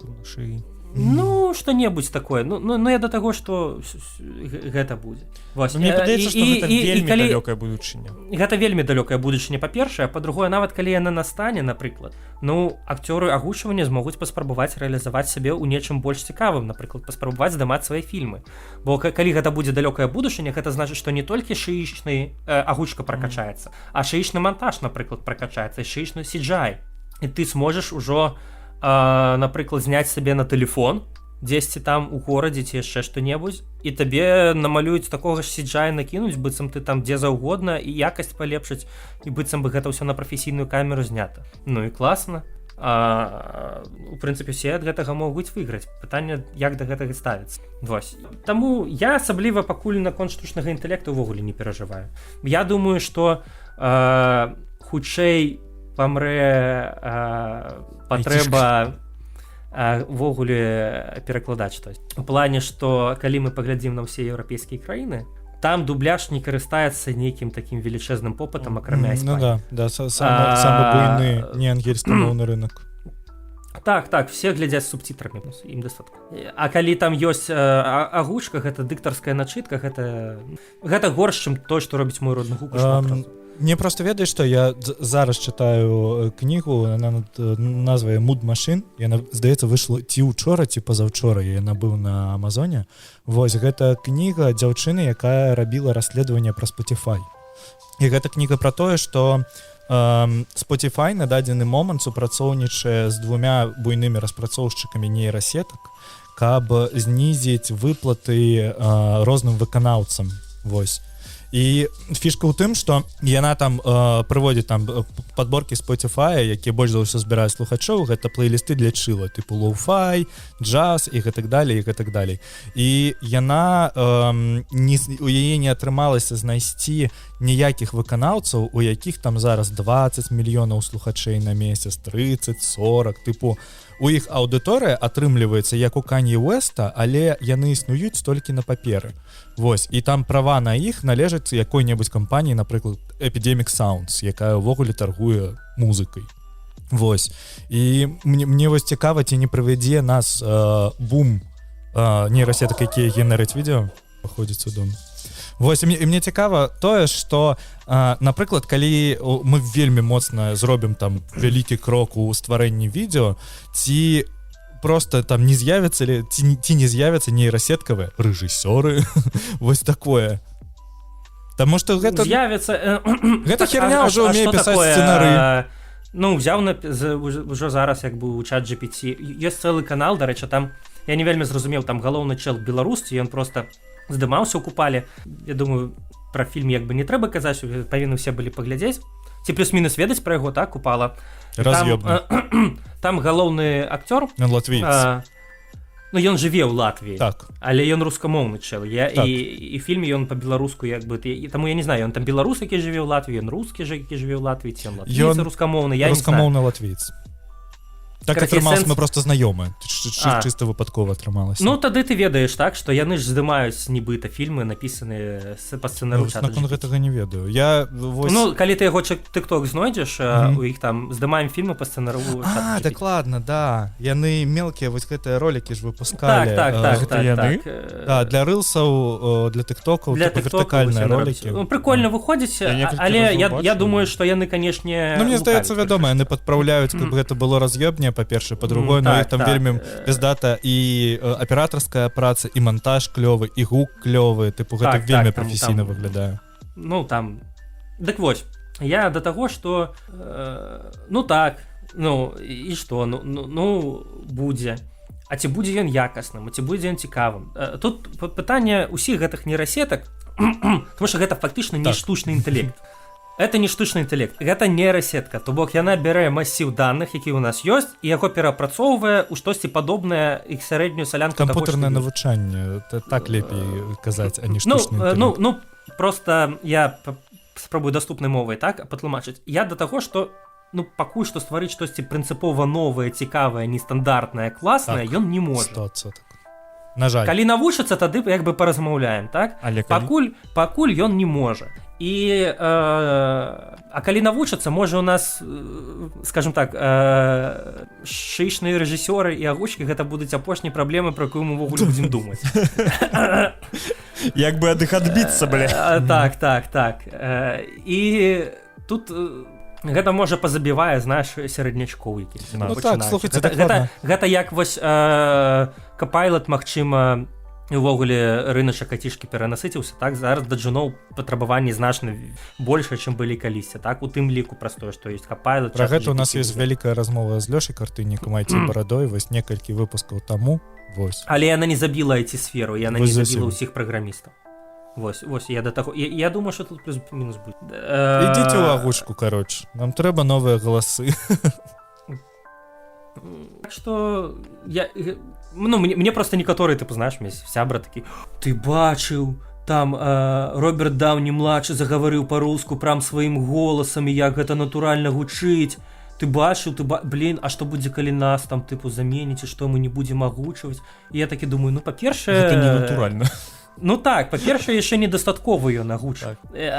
Па-другое, так ён там агучыў, дзе ён просто сидзіць і просто штосьці расказвае. А ці агучыць штучны інтэлект нармальную эмацыйную сцэну? Вось ці агучыць без штучны інтэлект вот расамаху ў машыне, вось як у нас гэты ролик, так? Урывачак. І выключна з беларускай лайнкай. Так, без мацюкоў. Так. Вось. У Німоні, калі што, няма мацюкоў, але там геі. Што ж ты паробіш? Я ўвогуле не разумею, ва ўладары персонкаў зато не будзе ні мацюкоў, ні Чаму там геі. же актёр гей? Ну, персонажаў. Але ж актёр гей. Ну, актёр гей, бля, што ты будзеш? Павестачка.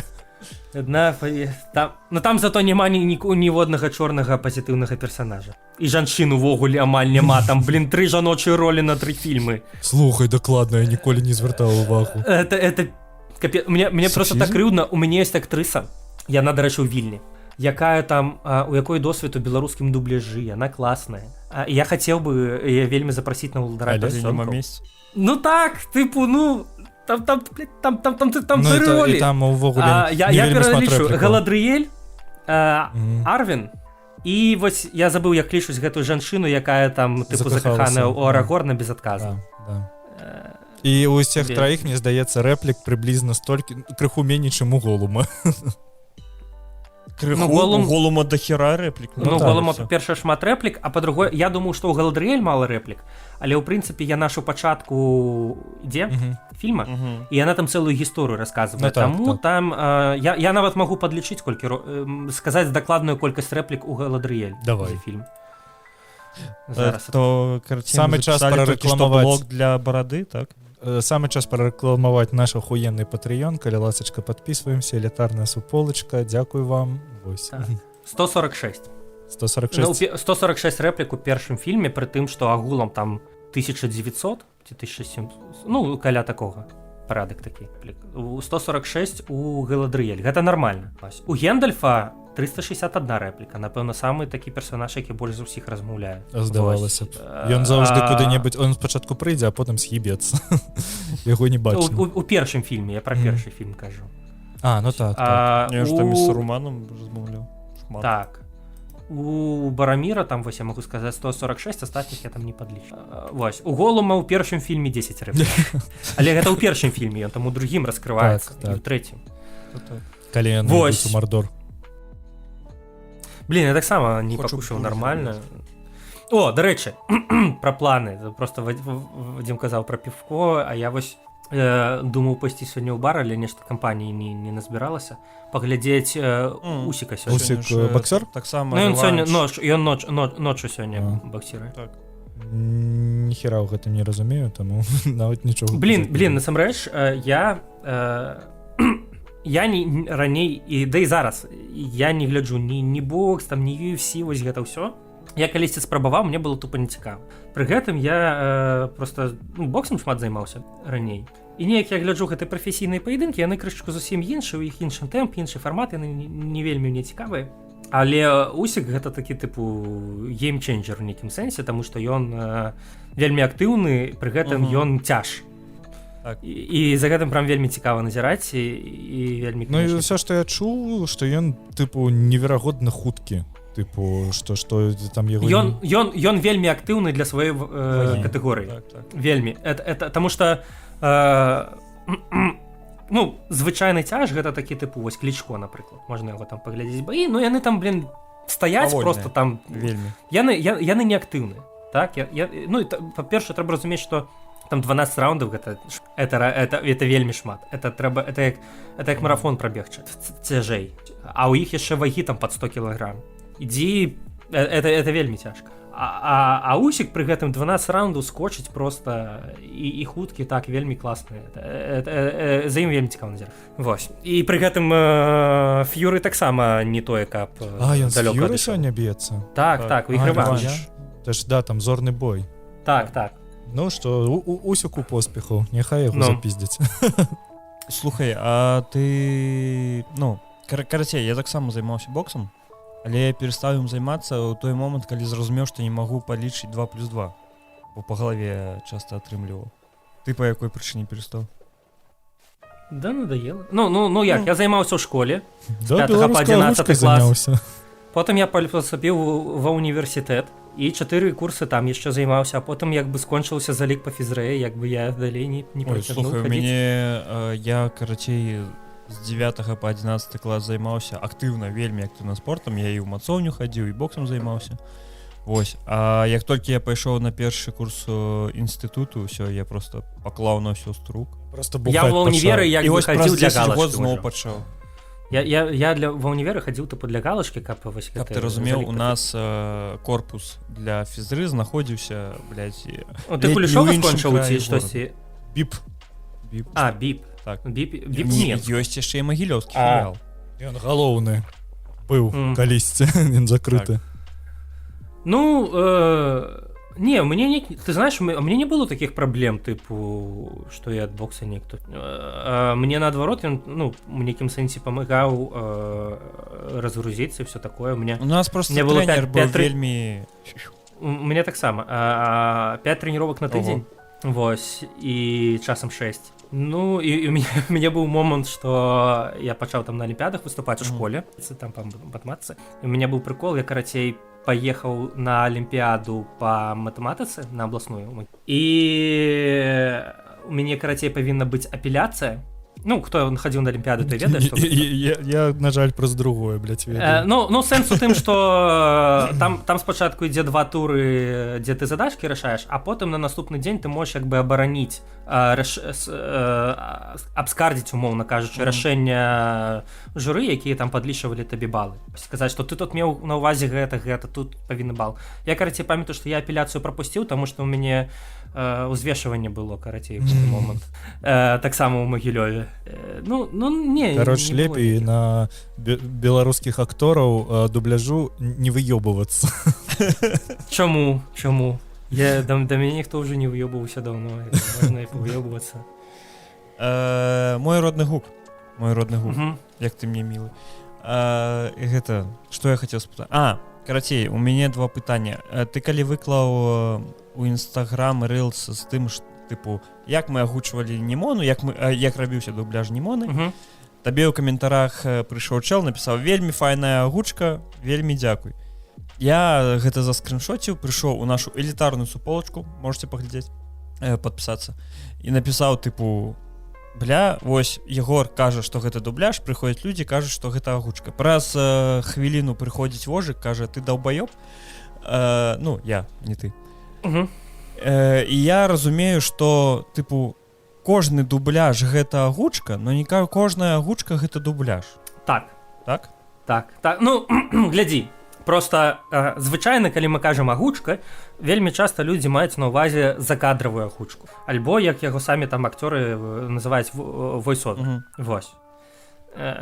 Але, ну, дубляж гэта ўжо так, гэта ўжо дубляж. Гэта ўжо Дзякуй, што, дарэчы, дубляж чалавечы стаў магчымы менавіта, стаў прасцей, скажем так, менавіта дзякуючы нейрасеткам. Таму што яны, можа, кепска пакуль агучваюць, а зато вельмі добра выразаюць голас. Так, мне Німона была зроблена з дапамогай нейрасетей, то бок на ўсіх дарожках нейрасетка выразала Што за галасы. нейрасетка, якой карыстаўся? Ой, слухай, я не знаю, трэба спытаць у гукача. Дзякуй Богу, не я гэтым займаўся. Окей. Вось, але ну там яна здаецца нават на лакальнай машыне можа запускаць. Ну таму што як бы табе там 2 гадзіны апрацаваць, ты не А будзеш там на працаваць гэтага. рэактор не трэба. Хер яго ведае, як яна там працуе, я не знаю. Но сэнс у тым, што так, яна выразае галасы прям вельмі файна. Вось, таму што калі мы паговорым... Яна выразае выключна галасы, Так, яна выразае галасы, астатнія гукі я думаю, пакідае. там же просто дорожкі выдаліць. А потым... Вось. І прычым яна не просто выразае, а яна стварае асобна галасы, акапэла, і асобна як бы дорожку з гэтым. І гэта вельмі круто. Файна. Таму што калі зараз стандарты ва ўсіх фільмаў, якія выходзяць, гэта 5.1, так? Раней там стэрыя выходзіла, зараз 5.1 выходзіць. І ёсць такі міф, нібыта вось у 5.1 у цэнтральнай дарожцы як бы там толькі голас, а эфекты ўсе на астатніх. Ну гэта неправда. Па-першае, на цэнтральнай там таксама ёсць фонавыя гукі. Па-другое, голас не заўсёды толькі ў цэнтральнай, асабліва, калі гэта рэха. Альбо калі ідзе паранарміраванне, так, калі хтосьці злева ці дзесьці. Таму так, нейрасетка прапускае кожную дарожку, кожная дарожка прапускаецца асобна праз нейрасетку. Гэтая нейрасетка прям вельмі класна выдаляе рэха, што круто, таму што голас раней можна выдаляць і умоўна плагінамі, якія не нейрасеткавыя, які неяк алгарытмічна працуюць. І там не ўсё вельмі добра, таму што я спрабаваў, і там да халеры застаецца. Там шмат застаецца, там артефакты. Увогуле не каранаецца ніяк рэха, яно заўсёды цалкам застаецца. Вось, а вось нейрасетка прям круто. Ну, вось, і тут мы, як добра, што атрымалася прыплесці нейрасеткі. Мы прыцягваем. Ну, яны дапамагаюць, так, цяпер я думаю, што амаль там кожная агучка нават з дубляжом, з маім родным гукам, дакладней, яна будзе хутчэй так, будзе дапамагаць нам нейрасеткі. Я думаю, што яшчэ як нейрасеткі могуць дапамагаць у будучыні, яны могуць пачышчаць, напрыклад, голас лепш. Вось. Пакуль яно кепска працуе, насамрэч, асабліва з беларускай мовай. На жаль, але вось, гледзячы на Adobe Podcasting Chance, якая вось раней... Ну я спрабаваў, яна гаўняна ўсё яшчэ. Яна гаўняная, але калі у цябе, напрыклад, ангельскамоўны спікер ці нешта такое, там проста гэта цуд нейкі. Проста трэба пачакаць. Это прям бомба, так. Я скептычна, так, не скептычна, а я з такім нават не магу патлумачыць эмоцыі, з якой я гляджу на людзей, якія кіпішуюць на шай. Тыпу, рабяты, пра што вы тут дрыгаецеся, тыпу, кожны год кажу, што вось-вось нас усіх заменіць. Не, я да таго, я пра шый-хейт хутчэй гэты, так? Ну, гэта тое, што ёсць, яно не пытае ў вас, тыпу, існаваць яму ці не. Я вось, слухай, я стаўлюся да гэтага так, што шый табе вельмі добра дапамагае рабіць тваю працу. Але цалкам замяніць цябе яна не можа, бо, напрыклад, ёсць маленькі такі прыклад аб тым, што рабіліся вокладкі для аднаго падкасту пра шый, і яны былі гаўном, блядь. Гэта цалкам, блядь, немагчыма. Гэта стокі артефактаў, ты глядзіш такі, як? Ну, гэта жах. Кажу, што шый так вельмі добра ўсё малюе. Та не, гэта жах. Не ведаю, аб чым вы кажаце. Карацей, сэнс у тым, што нейрасеткі будуць. Пытанне калі, пытанне як. Так, і тут як бы агрыцца на іх, не агрыцца, прад'яўляць, я не знаю, там, Midjourney ці каму, што яны выкарыстоўваюць працы людзей, якія на гэта дазвол не давалі. Ну так, не давалі. І што, паплач, блядь, жывіце за гэта. Ты wanna cry? Ну кепска. Ну я не окей, давайте не будем карыстацца. Мяне больш за ўсё. А потым прыйдуць людзі проста, якія будуць імі карыстацца, яны вас чымся будуць. Гэта заўсёды ёсць і рыначак вырашае, давайте не есці мяса, давайте не выкарыстоўваць гэта, давайте не выкарыстоўваць, а давайте вы просто отъебетесь, блядь, ад нас. Ёсць цікавая гісторыя, якая адбылася на тым тыдні ў тыктоку. Ёсць музыка постпанк з гэтага з Великабрытаніі. Ён калісьці зрабіў ролик постпанкавы, на якім проста спеў там маленечкі кавалак трека, і ён яго не дарабіў і ў выніку нікуды не выклаў. І хтосьці праз нейрасетку навучыў тыпу нейрасетку спяваць яго голасам, таму што спампавалі ўсе ягоныя трекі акапелы, навучылі нейрасетку. Вось, і нейрасетку постпанку, яна сама схлопнулася. Да. Вось, і ў выніку гэты трек дарабілі і выклалі яго на SoundCloud. Нехта дадаў яго ў буйны плейліст, і ён за некалькі дзён там некалькі сот тысячаў праслухоўванняў набраў, і ён зняў пра гэта відэа і гэтак далей, і гэтак далей.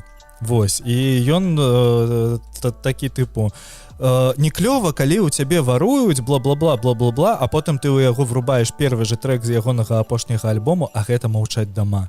Ну, тыпу, ты скардзішся на тое, што нейрасеткі, тыпу, імітуюць людзей, што ў цябе нехто... Увесь постпанк — гэта маўчаць дома. Ну так, магчыма. Не, ты ж чувак, там літаральна там рэфак іх, тыпу, адзін у адзін.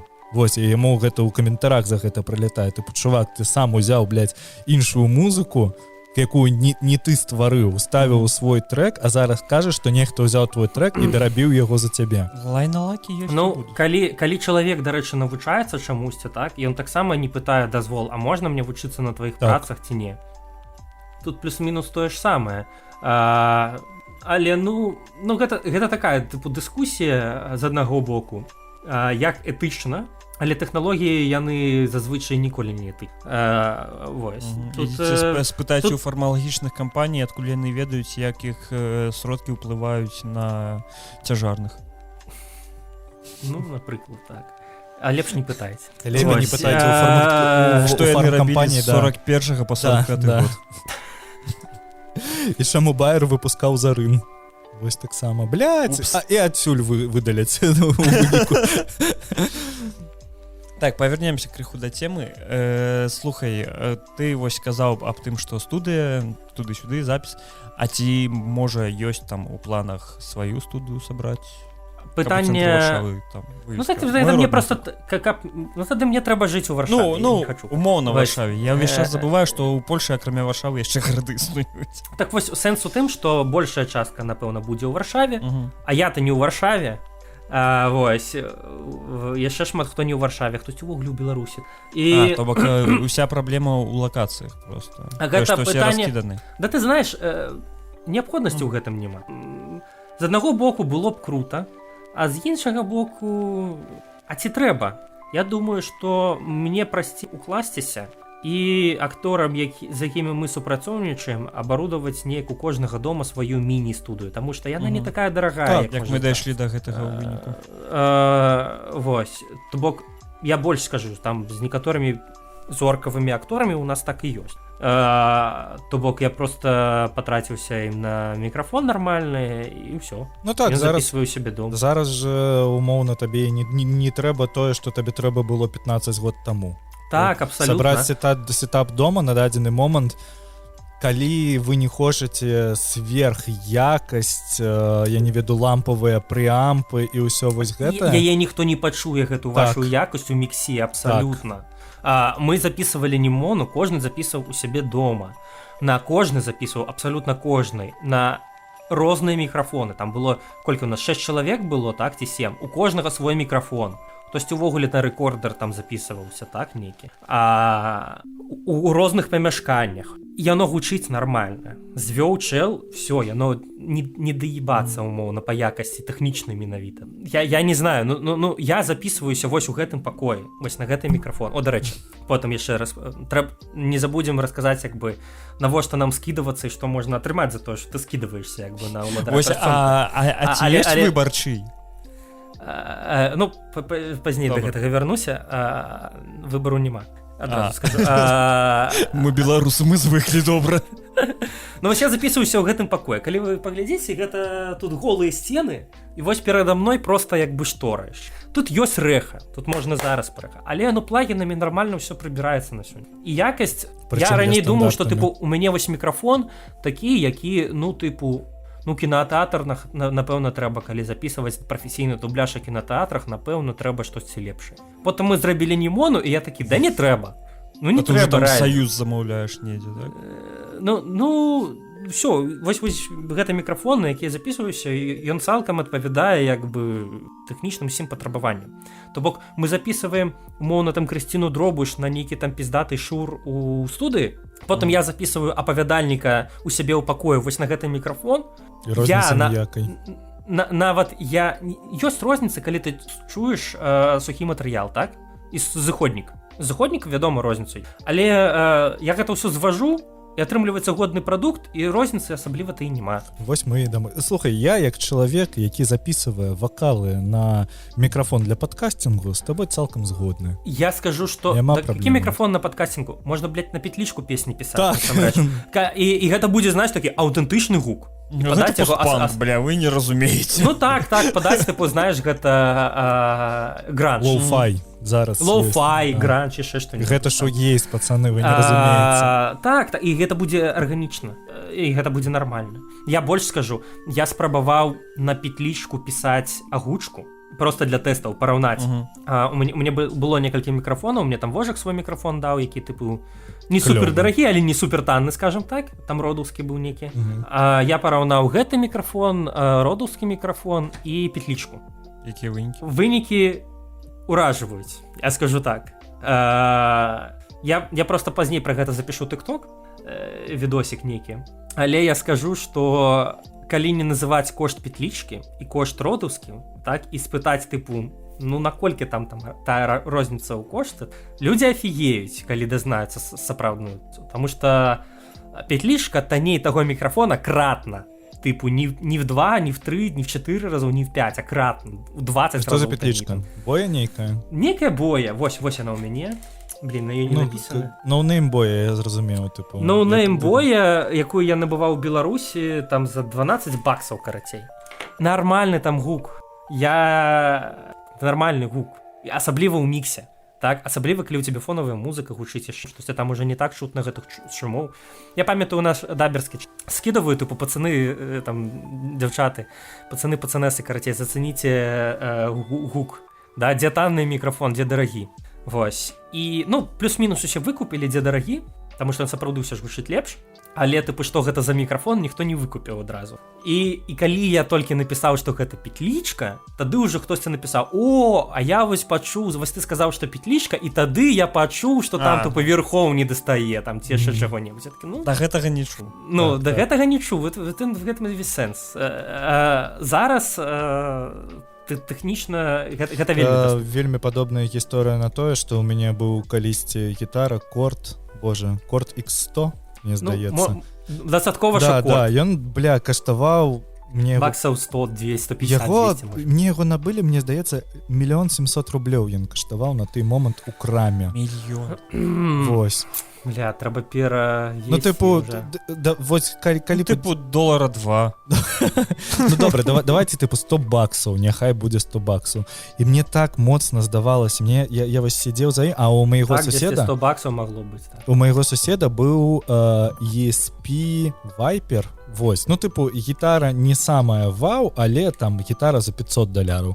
Я сядзеў і думаў, блямба, вось яму ж нашмат прасцей граць, таму што вось у яго і грыф палепей, таму што у ESP вось гэтыя ахуенныя грыфы і гэтак далей, гэтак далей. Потым я зразумеў, што ў мяне просто рукі з дупы былі, вось, і ніхуя гэты інструмент у цэлым не вырашае. Не, ну, знаеш, яно вырашае просто на пытаннях, на таких дробязях, на якіх звычайным чалавек увагу просто не звяртае. Калі ты пераходзіш у разрад музыкі для музыкаў. Вось. Ну, умоўна, так. Асабліва, калі мы кажам, блин, пра гітару з перагрузам, так, сур'ёзна. Так.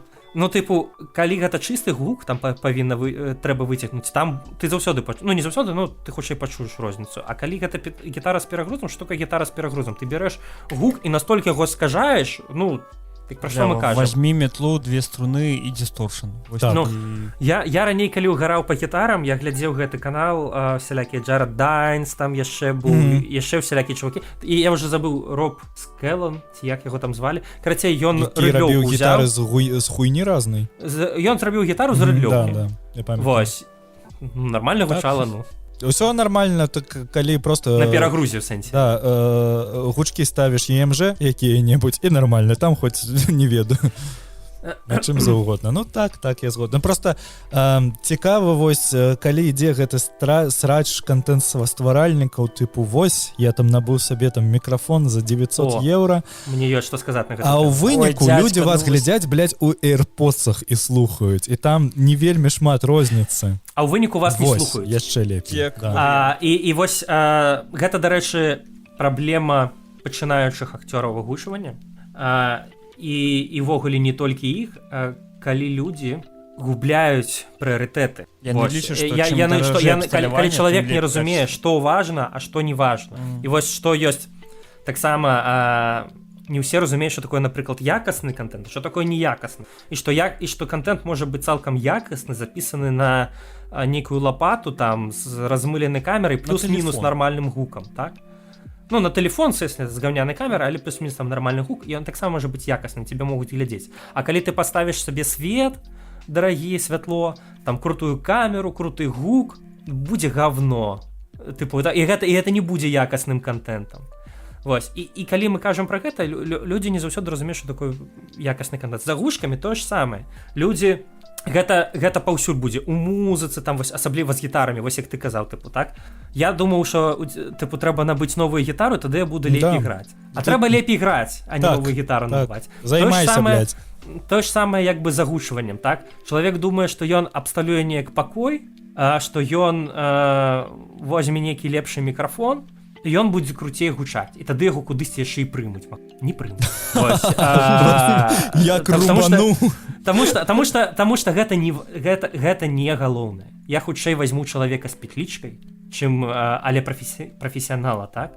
Чым чалавека з самым крутым абарудаваннем, але абсталяваннем, так, але які не ўмее як сябе выдаўлю. Вось, што ў агульцы важнае? Гэта адзін момант, так? Потым ёсць яшчэ ребята, якія запарваюцца ў апрацоўку гука, напрыклад. Ну ладно, у мяне не атрымалася, я на постпрадакшане умоўна там падправлю. Альбо зраблю суперкласнае звядзенне. Гэта таксама не выратуе ні. Важна у агучванні, я складана заўсёды, што паставіць на першае месца, але вось зараз я бы паставіў самае галоўнае, гэта акцёрская ігра, як ты перадаеш персонажу. Як ты умееш граць голасам.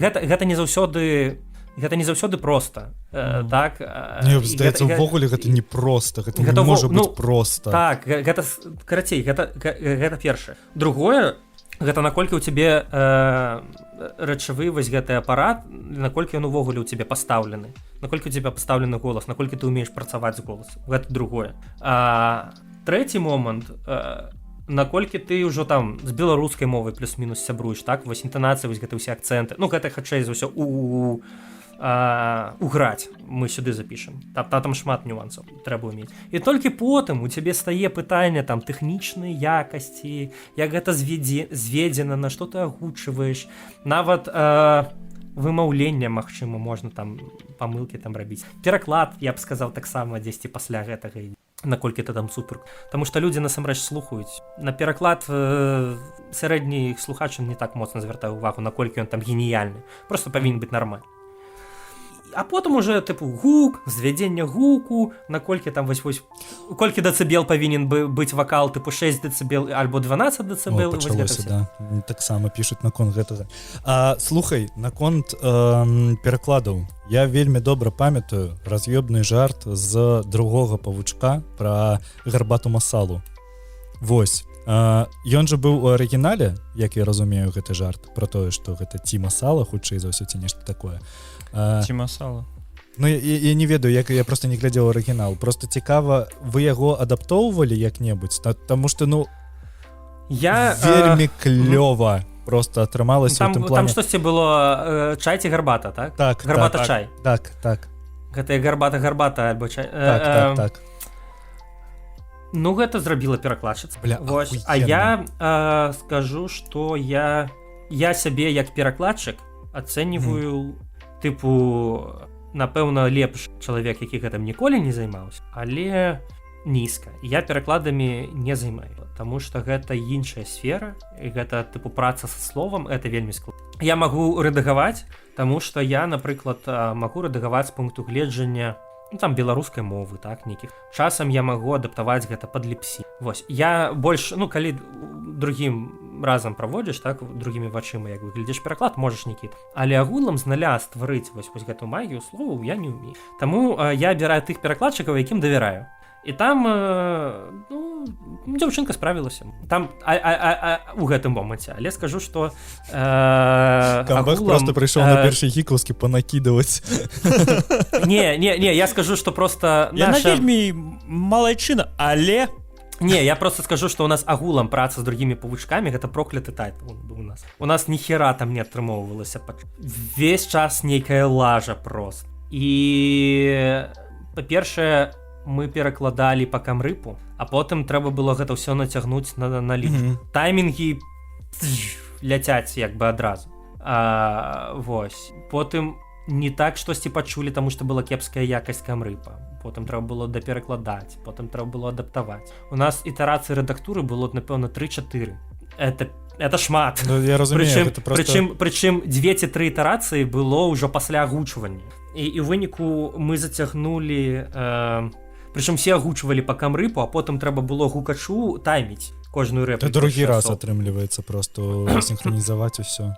Так, таму у нас не атрымалася, ось у кавярні атрымалася, напрыклад, у першы дзень выкласці, а у нас не атрымалася. Вось плюс, Я вось, дарэчы, хацеў спытаць пра кавярню, вось, таму што я не ведаю, яны неяк зніклі з маёй прасторы, я не ведаю чаму. Яны не зніклі. Яны не зніклі, я вось зайшоў зараз, у іх з апошняга коту боту, у ботах непераможны, Караліна, вось, то бок яны не... Непераможны не выйшаў, наколькі там, ці выйшаў уже. Не выйшаў. Ён для падпісчыкаў. Ён для падпісчыкаў. Добра. Ладно.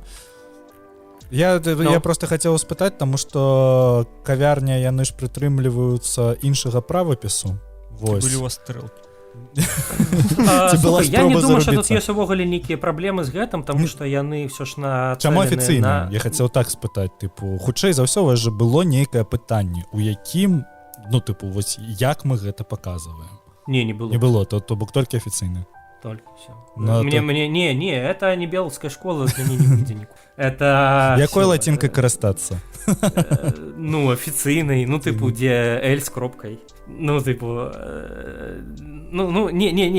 ребят, я тут... Найлепшы адказ на гэтае пытанне якой-небудзь, блядь, калі вы якой-небудзь карыстацца, калі ласка.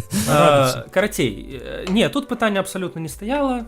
Я скажу, что у маім родным гуку, у кавярні, у тых жа павучках, напрыклад, Гвен агучвае адна і тая ж дзяўчынка. Яна і ў кавярні, і ў маім родным гуку. Вось, гучыць Гвен, а яна аднолькавая. Але просто розніца ў кавярні ў іх была двухгалоска на павучку, а ў нас як бы там было чалавек 9. Таму яна агучыла толькі Гвен. І яшчэ там можа кагось, я ўжо не памятаю. Мы крышачку гэта разбавілі. Гэта класная дзяўчынка, яна добра робіць працу. Таму я магу спакойна яе запрашаць, напрыклад, у мой родную, таму што яна адпавядае скілам, які як бы я хацеў бы бачыць. Мае акцёры, умоўна, яны ходзяць таксама часам у іншыя праекты. Забароны не існуе. Канешне, моцна, але асабліва калі іх клічуць, а мяне не клічаць. Але, Ты сябе бачыў, ты рама, куды цябе паклічаш?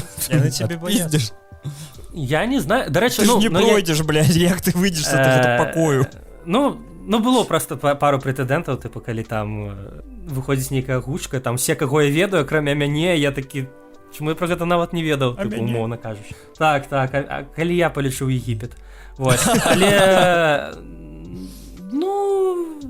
Так, слухай, у мяне, я не ведаю, Лёш, як у цябе, у мяне засталося 3 пытанні. Вось, карацей, першае пытанне, мы крыху закранулі гэтую тэму, але гэта нават хутчэй пытанне да Лёшы.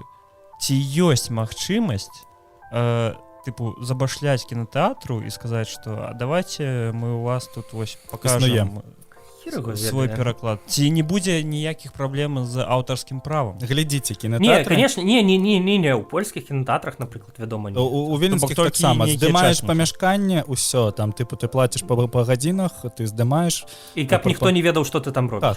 Так. Не, я у Беларусі ў тэорыі, таму што зараз у Беларусі няма ўвогуле аўтарскіх правоў, абсалютна. Але ці паходзяцца як бы кінотэатры цябе пускаць гэта, а хто ты, а што ты? Тут трэба, думаю, зараз просто в Беларусі такая сітуацыя, што там як бы фільтр такі есть. Я не ўпэўнены, што мой родны гук яго пройдзе. Да, ось. Але, конечно, а пытанне аўтарскага права. Тыпу, ну вось я дакладна памятаю, што за Небела выдалялі тайтлы, блакавалі нейкія, калі прылетала нешта. Я скажу, як яно працуе. Не знаю, як зараз, але дакладна, але магу сказаць, як яно было, вось калі. Назаву ўсіх гэтых падляцоў, хто гэта робіць. Карацей, прилетае скарга на нейкі тайтл. 99% выпадкаў гэта кінапоіск. Бля. Вось, там праз Яндекс, не, супрацоўніцтва. Ад Яндекса кінапоіска вось такога кшталту прилетае. А ты паблочыш у Расіі і ўсё. Не ў Расіі, а хутчэй паўсюль, дзе акрамя Беларусі. Вось яно так, таму што ну ад розных як бы можа прыляцець, і хост можаш і скарга ляціць не на сайт, як бы на хост. Хасту ляціць скарга, і хост табе піша тыпу ліст. Вось на вас скарга. Зрабіце што-небудзь. І ўсё, як бы просто закрываеце доступ паўсюль акрамя Беларусі, а ў Беларусі гэта фактычна і не парушэнне ніякае, таму што як бы ну няма прадстаўніка. Вось і ўсё. Так гэтае пытанне там вырашаецца. Час ад часу праходзяць нават у Польшы закрытыя паказы нейкія. Ну праходзяць, як бы праходзяць. Гэта ўжо тыпу гэта ўжо адказнасць тых, хто як бы гэта праводзіць. Скажу, я ж не раблю. А у цябе дазвола пытаюць, калі вось, напрыклад, ну у любым выпадку там гэтыя паказы існуюць. Як мінімум я бачу іх у нейкіх суполках, нават у Вільні я бачу паказвалі, дакладна памятаю, сшытак смерці паказвалі, дакладна. Прикольна, я не ведаў. Дакладна паказвалі у прасторы, там фінскі клуб ёсць. Клуб. Вось, фінскі клуб, і там у іх ёсць такая невялічкая прастора, як кіназал, і я дакладна памятаю, што там глядзелі вашага Дэдпулу, і акрамя Дэдпула глядзелі, божахна, я магу памыляцца, але здаецца, што піратаў Карыбскага мора таксама. Так, ну, гэта залежыць ад арганізатара. Заклаў усіх зараз. Просто. Гэта залежыць ад арганізатара. Арганізатар можа, ці можна, напрыклад, арганізатар можа спытаць, а ці можаце даслаць нейкі нармальны, больш якасны файл, напрыклад. А можа і не спытаць. І ў гэтым як бы няма нічога такога, таму што, ну, хто я такі, щоб мяне пытаць. Таксама ты же самы пірат, атрымліваецца. Ну, вяртаючыся вось, напрыклад, да Дзюны, так, ребята там паставілі плашачку, тыпу, мы забараняем выкарыстоўваць наш пераклад і дзесьці яго там А хто вы такія? Ну, тыпу, вельмі смешна гучыць. Але я ўсё адно не беру, ну, як бы не хачу спрачацца, як бы не хачу гэта, знаеш, скандаліць. Ёсць ваяр, які за аўтарскія правы борюцца. Вось, а часам гэта наадварот прыемна нават. Я памятаю, што 2 гады таму, дзесьці летам 22-го года, я ўжо ў Польшы, і я даведваюся, што ў Менску адбываецца нейкі там паказ Рыка і Морці. Ну так. І я такі, прикольна. А я нават не ведаў, што гэта, ну знаеш, тыпу, звычайна гэта як прахадзілі раней усе паказы. Ты пішаш камусьці, просіш, вось пакажыце, калі ласачка, вось вазьміце, вось мы такія хорошыя, раскажыце пра нас, пакажыце. А потым хтосьці бярэ, нават ці не пытаюць, просто знайшоў, узяў, бярэ, паказвае, яму ні пра чого прасіць. Гэта прикольна, гэта ў нейкім сэнсе такое прызнанне. Это прикольнае пачуцце. І ты потым пішаш людзям, типу, давайте з вами, ці можете ви нам фоточок з мерапрыемства, напрыклад, накидаць, мы у себе там у інстаграме разместим. А ён такі, о, прикольно, гэта ваше, мы нават не ведалі, дзесьці там на кінакіпе знайшлі, вось, типу, вырашылі. Хаця ў кожнай серыі там канцэ, типу, агучана ў такім-то годзе спецыяльна там Дані Белков. А яны датуль не так. А з Рыкам і Морці што, дарэчы? Там пытанне ў перакладзе просто ўсё, застапарыўся. Ну, Рык і Морці, это таксама з разраду проклятых тайтлаў, таму што ён вельмі складаны для перакладу і вельмі складаны для агучвання. Для параўнання, адна серыя нейкага анімэ сярэдняга на 20 хвілін займае 300 радкоў. І гэта радкі кшталту «Што? Так? Сапраўды?» Вы, там 3-4 радкі я ўжо назваў, так? У Рыка і Морці гэта рэплікі па здаравенныя проста рэплікі, іх там 600, 400-600, але яны здаровыя, так, за той же хронометраж. І мала таго, што агучка выглядае як няспынны проста рэп, хуткі такі, так? Дык яшчэ і пераклад такі, і табе трэба яшчэ ўціснуць гэты пераклад, яшчэ скараціць яго, каб яно ўлазіла нейк па таймінгу, каб ты хоць мог нават гэтым рэпам прачытаць. Гэта вельмі складна. Плюс жартаў, які трэба неяк адаптаваць, перакладаць. Што з Рыкам і Морці? Будзе пераклад, будзе агучка. Артём, дарэчы, у твітары напісаў, што не супраць, калі хтосьці хоць іншы перакладзе Рыка і Морці. Калі хтосьці іншы возьмецца за Рыка і Морці, можаце перакласці, я агучу. Бесплатна, ну, тыпу, тое, за што я як бы грошы ўмоўна. За сваю крутасць.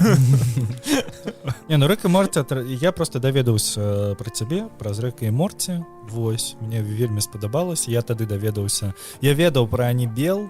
Мне здаецца, я не памятаю, з якога тайтла, але я ведаў пра існаванне Анібелу, але паколькі я не вельмі гляджу зараз анімэ, асабліва тое, якое выходзіць на дадзены момант, там, тыпу, чалавек бензапіла і ўсё.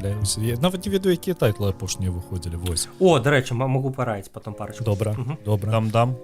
Вось, і для мяне, канешне, агучка Рыка і Морці гэта тое, што мяне у прынцыпе прывяло ў беларускі дубляж, ну, беларускую агучку. Вось, таму. Дзякуй, да, прывёл, вось, лакалізаваў. Вось. Я скажу, што на Анібеле, дарэчы, выходзіць некалькі тайтлаў, якія мне вельмі спадабаліся. Пум-пум-пум-пум-пум. Зараз. Гэта, ну, я назову два. Адразу схутенька. Гэта К1 нумар 8. Добра. Ну, просто гэта тайтл такі звычайны, просто цікавая баёўка, моўна, вось такі, як бы, такі а-ля сёнэн. Просто прикольнае, тыповае анімэ. А вось з нетыповага, што мне вельмі спадабалася, гэта аб рухах зямлі. Вельмі раю паглядзець, гэта карацей сярэднявечная Польшча, здаецца. Так, Польшча 15 стагоддзя. Час, калі за еретычнай ідэі спальвалі жыўцом. І там карацей пра рабят, якія вывучаюць зямлю, і вось геліяцэнтрызм, яго аспрэчваюць геліяцэнтрызм, і як бы вось што насамрэч гэта зямля варочаецца вакол сонца, як і ўсе астатнія планеты. Зараз пра анімэ? Гэта анімэ, і гэта анімэ.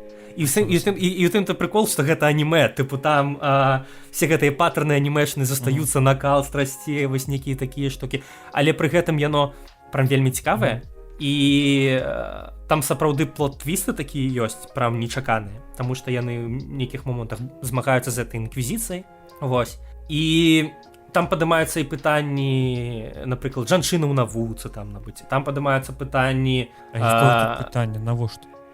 Ну, тыпу так. Падымаецца пытанне ўвогуле падыхода да навукі, там Бога, што яны вось тыпу не спрэчваюць, напрыклад, існавання Бога, а наадварот, што вось гэтая тэорыя, што зямля варочаецца вакол сонца, яна якраз наадварот як бы паказвае, што Бог ёсць, зрабіў прыгожы Ісус. І што для мяне вельмі прикольна, я вось кожны раз, калі гляджу нейкую серыю, я над гэтым задумваюся, тыпу, прыкінь, сапраўды ж існавалі людзі, якія пад пагрозай еретыканства вывучалі астраномію. Вось у такім выглядзе, вось спрабавалі штосьці там даказаць. І ты думаеш заўсёды, а што вось матывавала гэтых людзей? Вось настолькі адданымі, як бы быць. Я не знаю, як яно было насамрэч, і ці была там сапраўды гэтая адданасць, як мы сабе зараз уяўляем, але гэта заўсёды такое пытанне, што людзі, калі людзі дзеля нейкіх сваіх прынцыпаў, яны вось ідуць на смерць літаральна. Просто каб сказаць, што вось і гэты свет не такі, які нам кажуць. Это прям вельмі круто. Мяне вельмі ўразіла, ну і плюс там нармальная такая гучка. Мяне вось, я не ведаю, ці гэта праўда, ці магчыма проста ўкід, але вы ж ведаеце, як узнікла гэтая тэорыя плоскай зямлі? Вось якую на дадзены момант форсіць?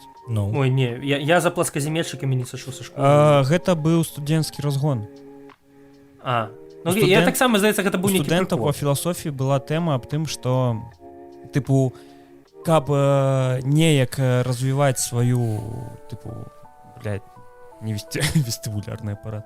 Карацей, каб логіку, трэба нешта ўкінуць, нешта, што не можа існаваць ввогуле, і пачаць гэта даказваць, што тыпу не, гэта насамрэч так і ёсць. І яны ўкінулі аб тым, што зямля плоская. І гэта так разраслось, што гэта дайшло да Reddita. Як QAnon. Так, і гэтак далей, яно так пайшло, і зараз вось людзі насамрэч такія, зямля плоская. Зараз, дарэчы, вельмі хайпуе вось новая тэорыя наконт таго, што Зямля круглая? Не, у Амерыцы дзецям у школе пачалі рабіць акрамя вось медычнага агляду стандартнага. Ведаеце, калі вы прыходзіце, вам на сраку наклеиваюць гэты скотч, да. Усе пра гэта маўчым потым. Робім выгляд, што гэтага не было ніколі. Вось, і што ім там яшчэ вочы закапваюць і глядзяць глазное дно. І зараз з'явілася тэорыя пра тое, што гэтыя кроплі, якія яны закапваюць, яны фарміруюць у вачах мікракамеры, якія тыпу праз Starlink перадаюць тое, што дзеці бачаць, вось каб сачыць за насельніцтвам. Як было б круто насамрэч, калі б такое было. Я думаю, гэтым бы ўжо хтосьці дзесьці бы карыстаўся калі-небудзь. А тое, што як бы гэтыя камеры не могуць захоўвацца на радужцы вока, колькі яны б знікалі, змываліся вадой, слязьмі, там яшчэ мільён разоў. Ну ладно, тут логікі ніяк. Так, канспіралогія, гэта канспіралогія. Просто можна на ха-ха прабіцца. Мяне забанілі, я у суполцы пласказямельцаў. Я просто памятаю гэтыя часы, калі яшчэ быў папулярны во ВКонтакте, і там все сидзелі. І там была такая рускамоўная суполка пласказямельшчыкаў. Я думаў, там людзі рофляць спачатку. Потым я зразумеў, што не, гэта тыпу не прыкол. Ну я памятаю просто штосьці папрыкалвалася, але мяне ў выніку забанілі, яны там все былі тыпу яшчэ такія ультраправаслаўныя. І мне хтосьці напісаў тыпу, а што ты там адпусціў, тыпу, ты карацей садаміт, таму што ў цябе патлы доўгія. Вось, я напісаў тыпу, што я так-то выглядаю як Езус. І тыпу мяне за гэта забанілі. Ён такі, Езус быў чорным. Так, з дрэдамі. Насамрэч гэта была суполка Netflixу. Джарас Тафарай, што сказаць на гэта. Так. От, давайте раскажу, пакуль не забылі, пакуль у нас ёсць час, пра тое, што мы збіраем на валадара пярсцёнкаў, збіраем на такі, ну, на дубляж.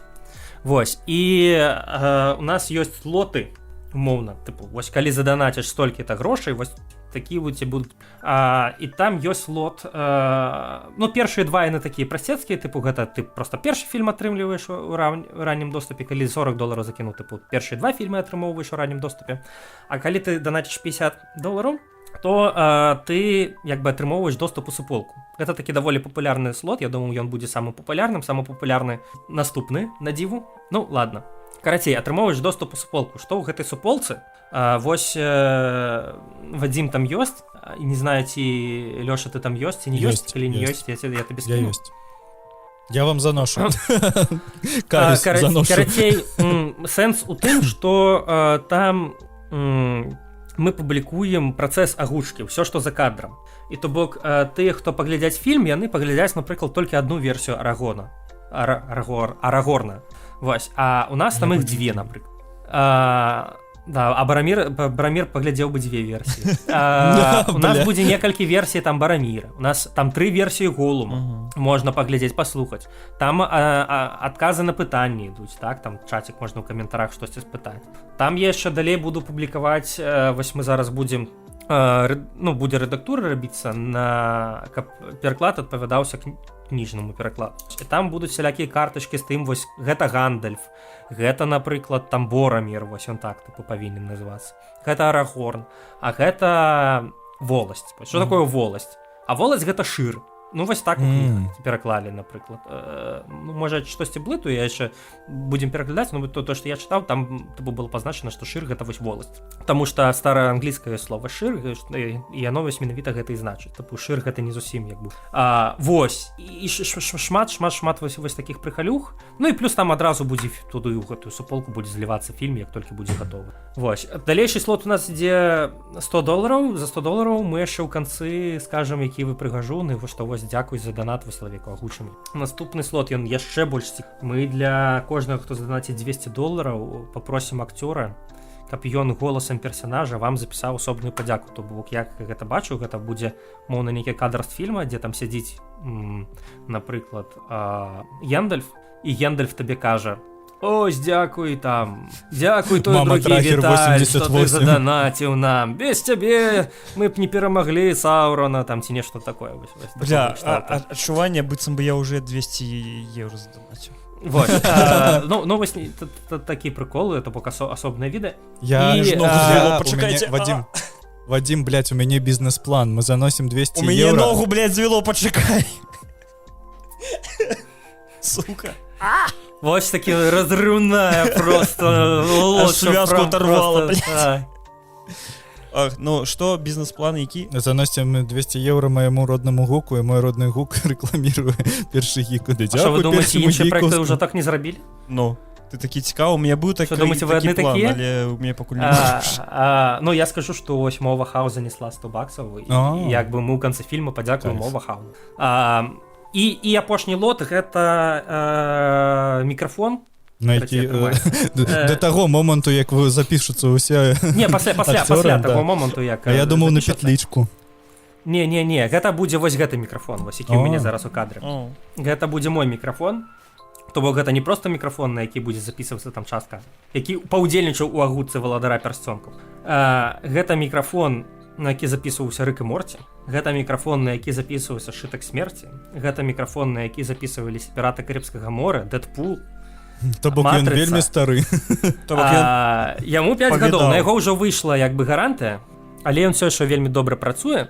Вось, але, ну, карацей, вось гэта мікрафон, усяго $1000, не так і шмат. Насамрэч. За гісторыю. Гэта мікрафон з 5-гадовай гісторыяй, на яго вельмі шмат контенту. А ты напішаш ліст які-небудзь, там, типу, на гэты мікрафон у такім-то годзе. Да я відэа магу запісаць. Бля, нават, калі папросіце. Ну, можна відэа запісаць, можна яшчэ што-небудзь такое. Типу... Зараз один вусаты такі, вось я яго і злавіў, я яшчэ і скажу, каб ён мне яго прывез. Ну, вось. І так дашлю, куды трэба даслаць, там, прыдумаем, як гэта зрабіць, я думаю, з Амерыкай будзе складана. Не, ну слухай, існуе ж, типу, DPD і ўсё такое. Ну, пытанне проста коштаў, колькі ён там каштуе. Вось. Таму так, мікрафон з гісторыяй, да яго яшчэ можа пайсці поп-фільтр, якім я карыстаўся. Не гэтай, хутчэй за ўсё. Ну, гэта, мне здаецца... Вырашыў проста сетап абнавіць, так? Да ён яго ўжо абнавіў, хутчэй за ўсё. Я просто не ведаю, як пазбавіцца ад мікрафону. Ну, гэта, скажем так, гэта мікрафон, які мяне дагэтуль цалкам задавальняе. Я ім 5 гадоў карыстаюся, і ў мяне няма нагоды яго пазбавіцца. Абсалютна, таму што ён файны. Я ім яшчэ гадоў 5 быў карыстаўся. Я вось не магу пазнаць. Але тут ёсць якая нагода, умоўна кажучы, з ім распрашацца і пры гэтым выкарыстаць яго для добрай справы. Вось у такім фармаце я б, напэўна, развітаўся з ім. А так пакуль... Я просто не магу пазнаць, што гэта за мікрафон. АКГП 120. Вось, я толькі гэта Perception 120 і яшчэ ёсць ад гэтага, ад аўдыотэхнікі. Так, яны вельмі падобныя. Да, выдатны мікрафон. Я на гэты мікрафон у 16-м годзе записывал сингл Red Celebration гурта Destroy My Enemy. Все выдатна. Можете зайсці на Spotify, ёсць гэты трек, можете паслухаць, як ён гучыць. Я на гэты мікрафон пісаў рамблінг. Я на гэты мікрафон карацей, ўсё, што я агучыў, ўсё туды. Всё, вот ён. Вельмі шмат контента. Без суседзі не білі па батарэях, калі ты яго запісваў? Так экстрим-вокал ён ціхі, тыпу. Не, вельмі гучна. Тады ты нешта робіш не так. Тыпу экстрим-вакал павінен быць даволі ціхі, і ён павінен быць максімальна расслаблены, ніяк не траўмаваць цябе і гэтак далей. Ён не траўмуе, але ён даволі гучны. Фрай. Ну, пад фраем вельмі шмат... Фрай-чыкен, шо? Пад фраем вельмі шмат чаго проста ўзгадваюцца, але, ну, тыпу, фрай гэта, ну, тыпу, не тэхніка, фрай гэта, ну, тыпу, расшчапленне. Вось. Становись. Ну, карацей, да, ладно, сэнс у тым, што... Неважна, гэта было даволі і гэта не так магчыма гучна, як да мяне дома ж пісалася яшчэ на гэта мікрафон «Холоднае сэрца», яшчэ на гэта мікрафон пісалася, і не трымай, вось гэта таксама запісана на гэты мікрафон, дзяўчынка прыходзіла да мяне. Вось гэта было гучна, канешне, там. Ну мы пашукалі спявачку. Дарэчы, прыкол празорныя агучкі, знаеце, ёсць тыпу такая у рускіх, прынамсі, такая тэма блогераў усялякіх. Вось мы тут размаўлялі пра Лявона Вольска, просто зорак. Дык вось, блогераў клікаць херня конечно. А вось спевакоў можна клікаць, таму што ў іх прынамсі голас пастаўлены, і плюс калі гэта спевакі шоумены, яны яшчэ ў акторку хутчэй за ўсё могуць. Вось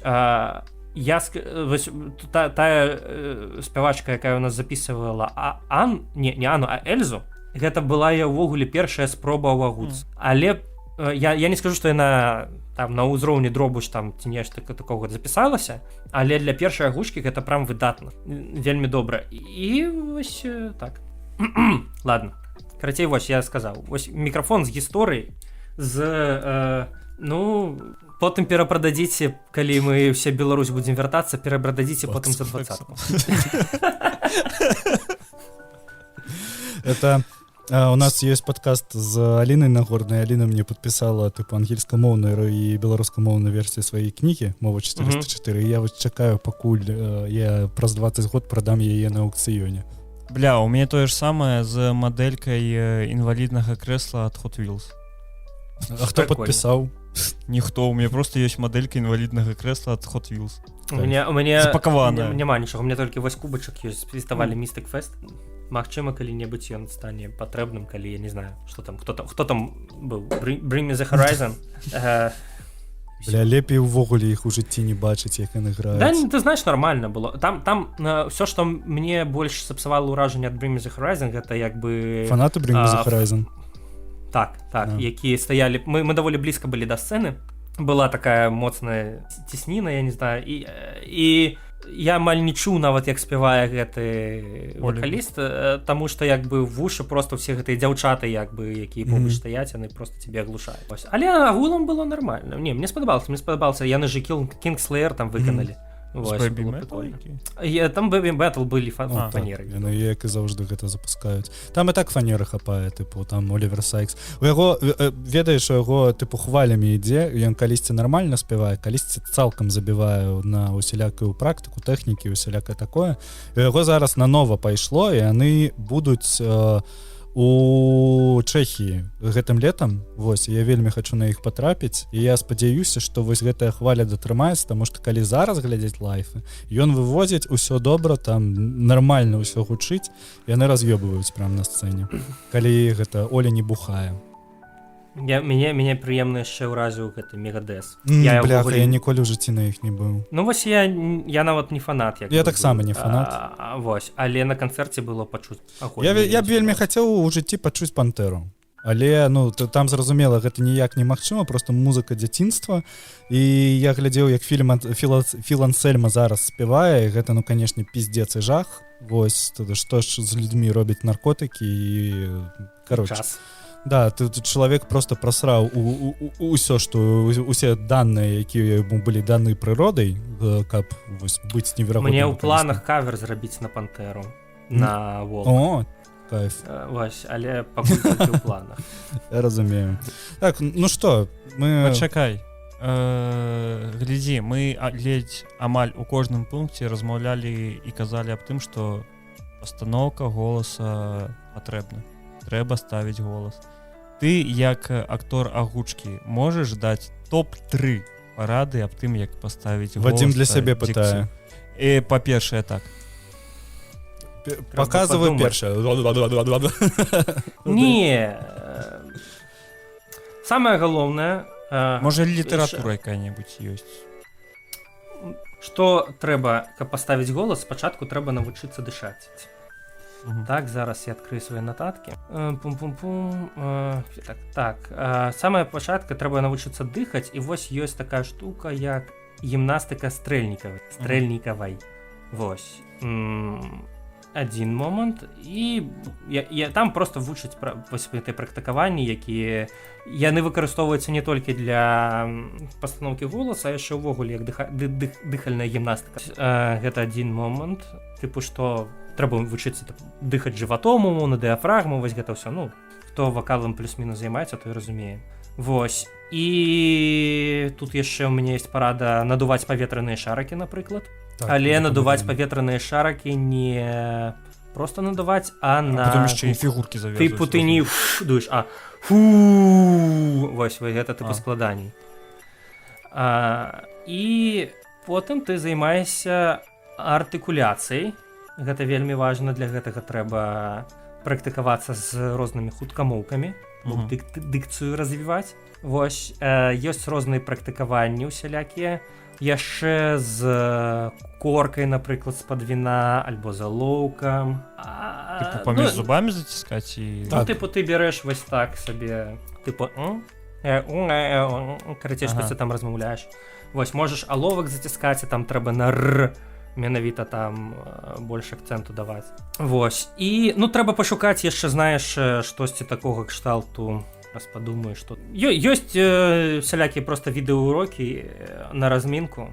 Слухай, адзін відэаўрок па голасу, які я глядзеў, гэта той самы відэаўрок ад вакаліста-аматары. Не, ёсць, яны нават па-беларуску ёсць, але ў інстаграме. Там па-беларуску, ну, ёсць такая Шума. Ну, конечно. Вось, у яе ёсць канал на Ютубе Vocal Image. Яна пра гэта расказвае. Вось. Ты вучышся, а потым твоя задача увогуле пасадзіць голас на дыафрагму, як бы. Вось мы селі, і мы пачынаем нешта размаўляць. Мы пачынаем размаўляць так, як мы ў жыцці звычайна не размаўляем. Это ён будзе крышачку ніжэй, ён можа быць там крышачку брыгаці, ну такі прыгажэйшы. Вось, і ты вось як бы вось абапіраючыся на вось гэта ўсё на жывот, вось усялякі гэтай штукі, ты пачынаеш размаўляць. Вось, але акрамя гэтага яшчэ важна твая дыкцыя, то бок твая артыкуляцыя, каб ты кожны зычны, кожны галосны, як бы ты прамаўляў так, як трэба прамаўляць. Вось, яшчэ патрэбна, ну вось, все. І патрэбная практыка, шмат практыкі. Ты размаўляеш, слухаеш сябе, размаўляеш, слухаеш сябе. Вось. І гэта тое, што не прыходзіць знаеш, з адным там праз 1-2 заняткі ты не натрэнуеш гэта.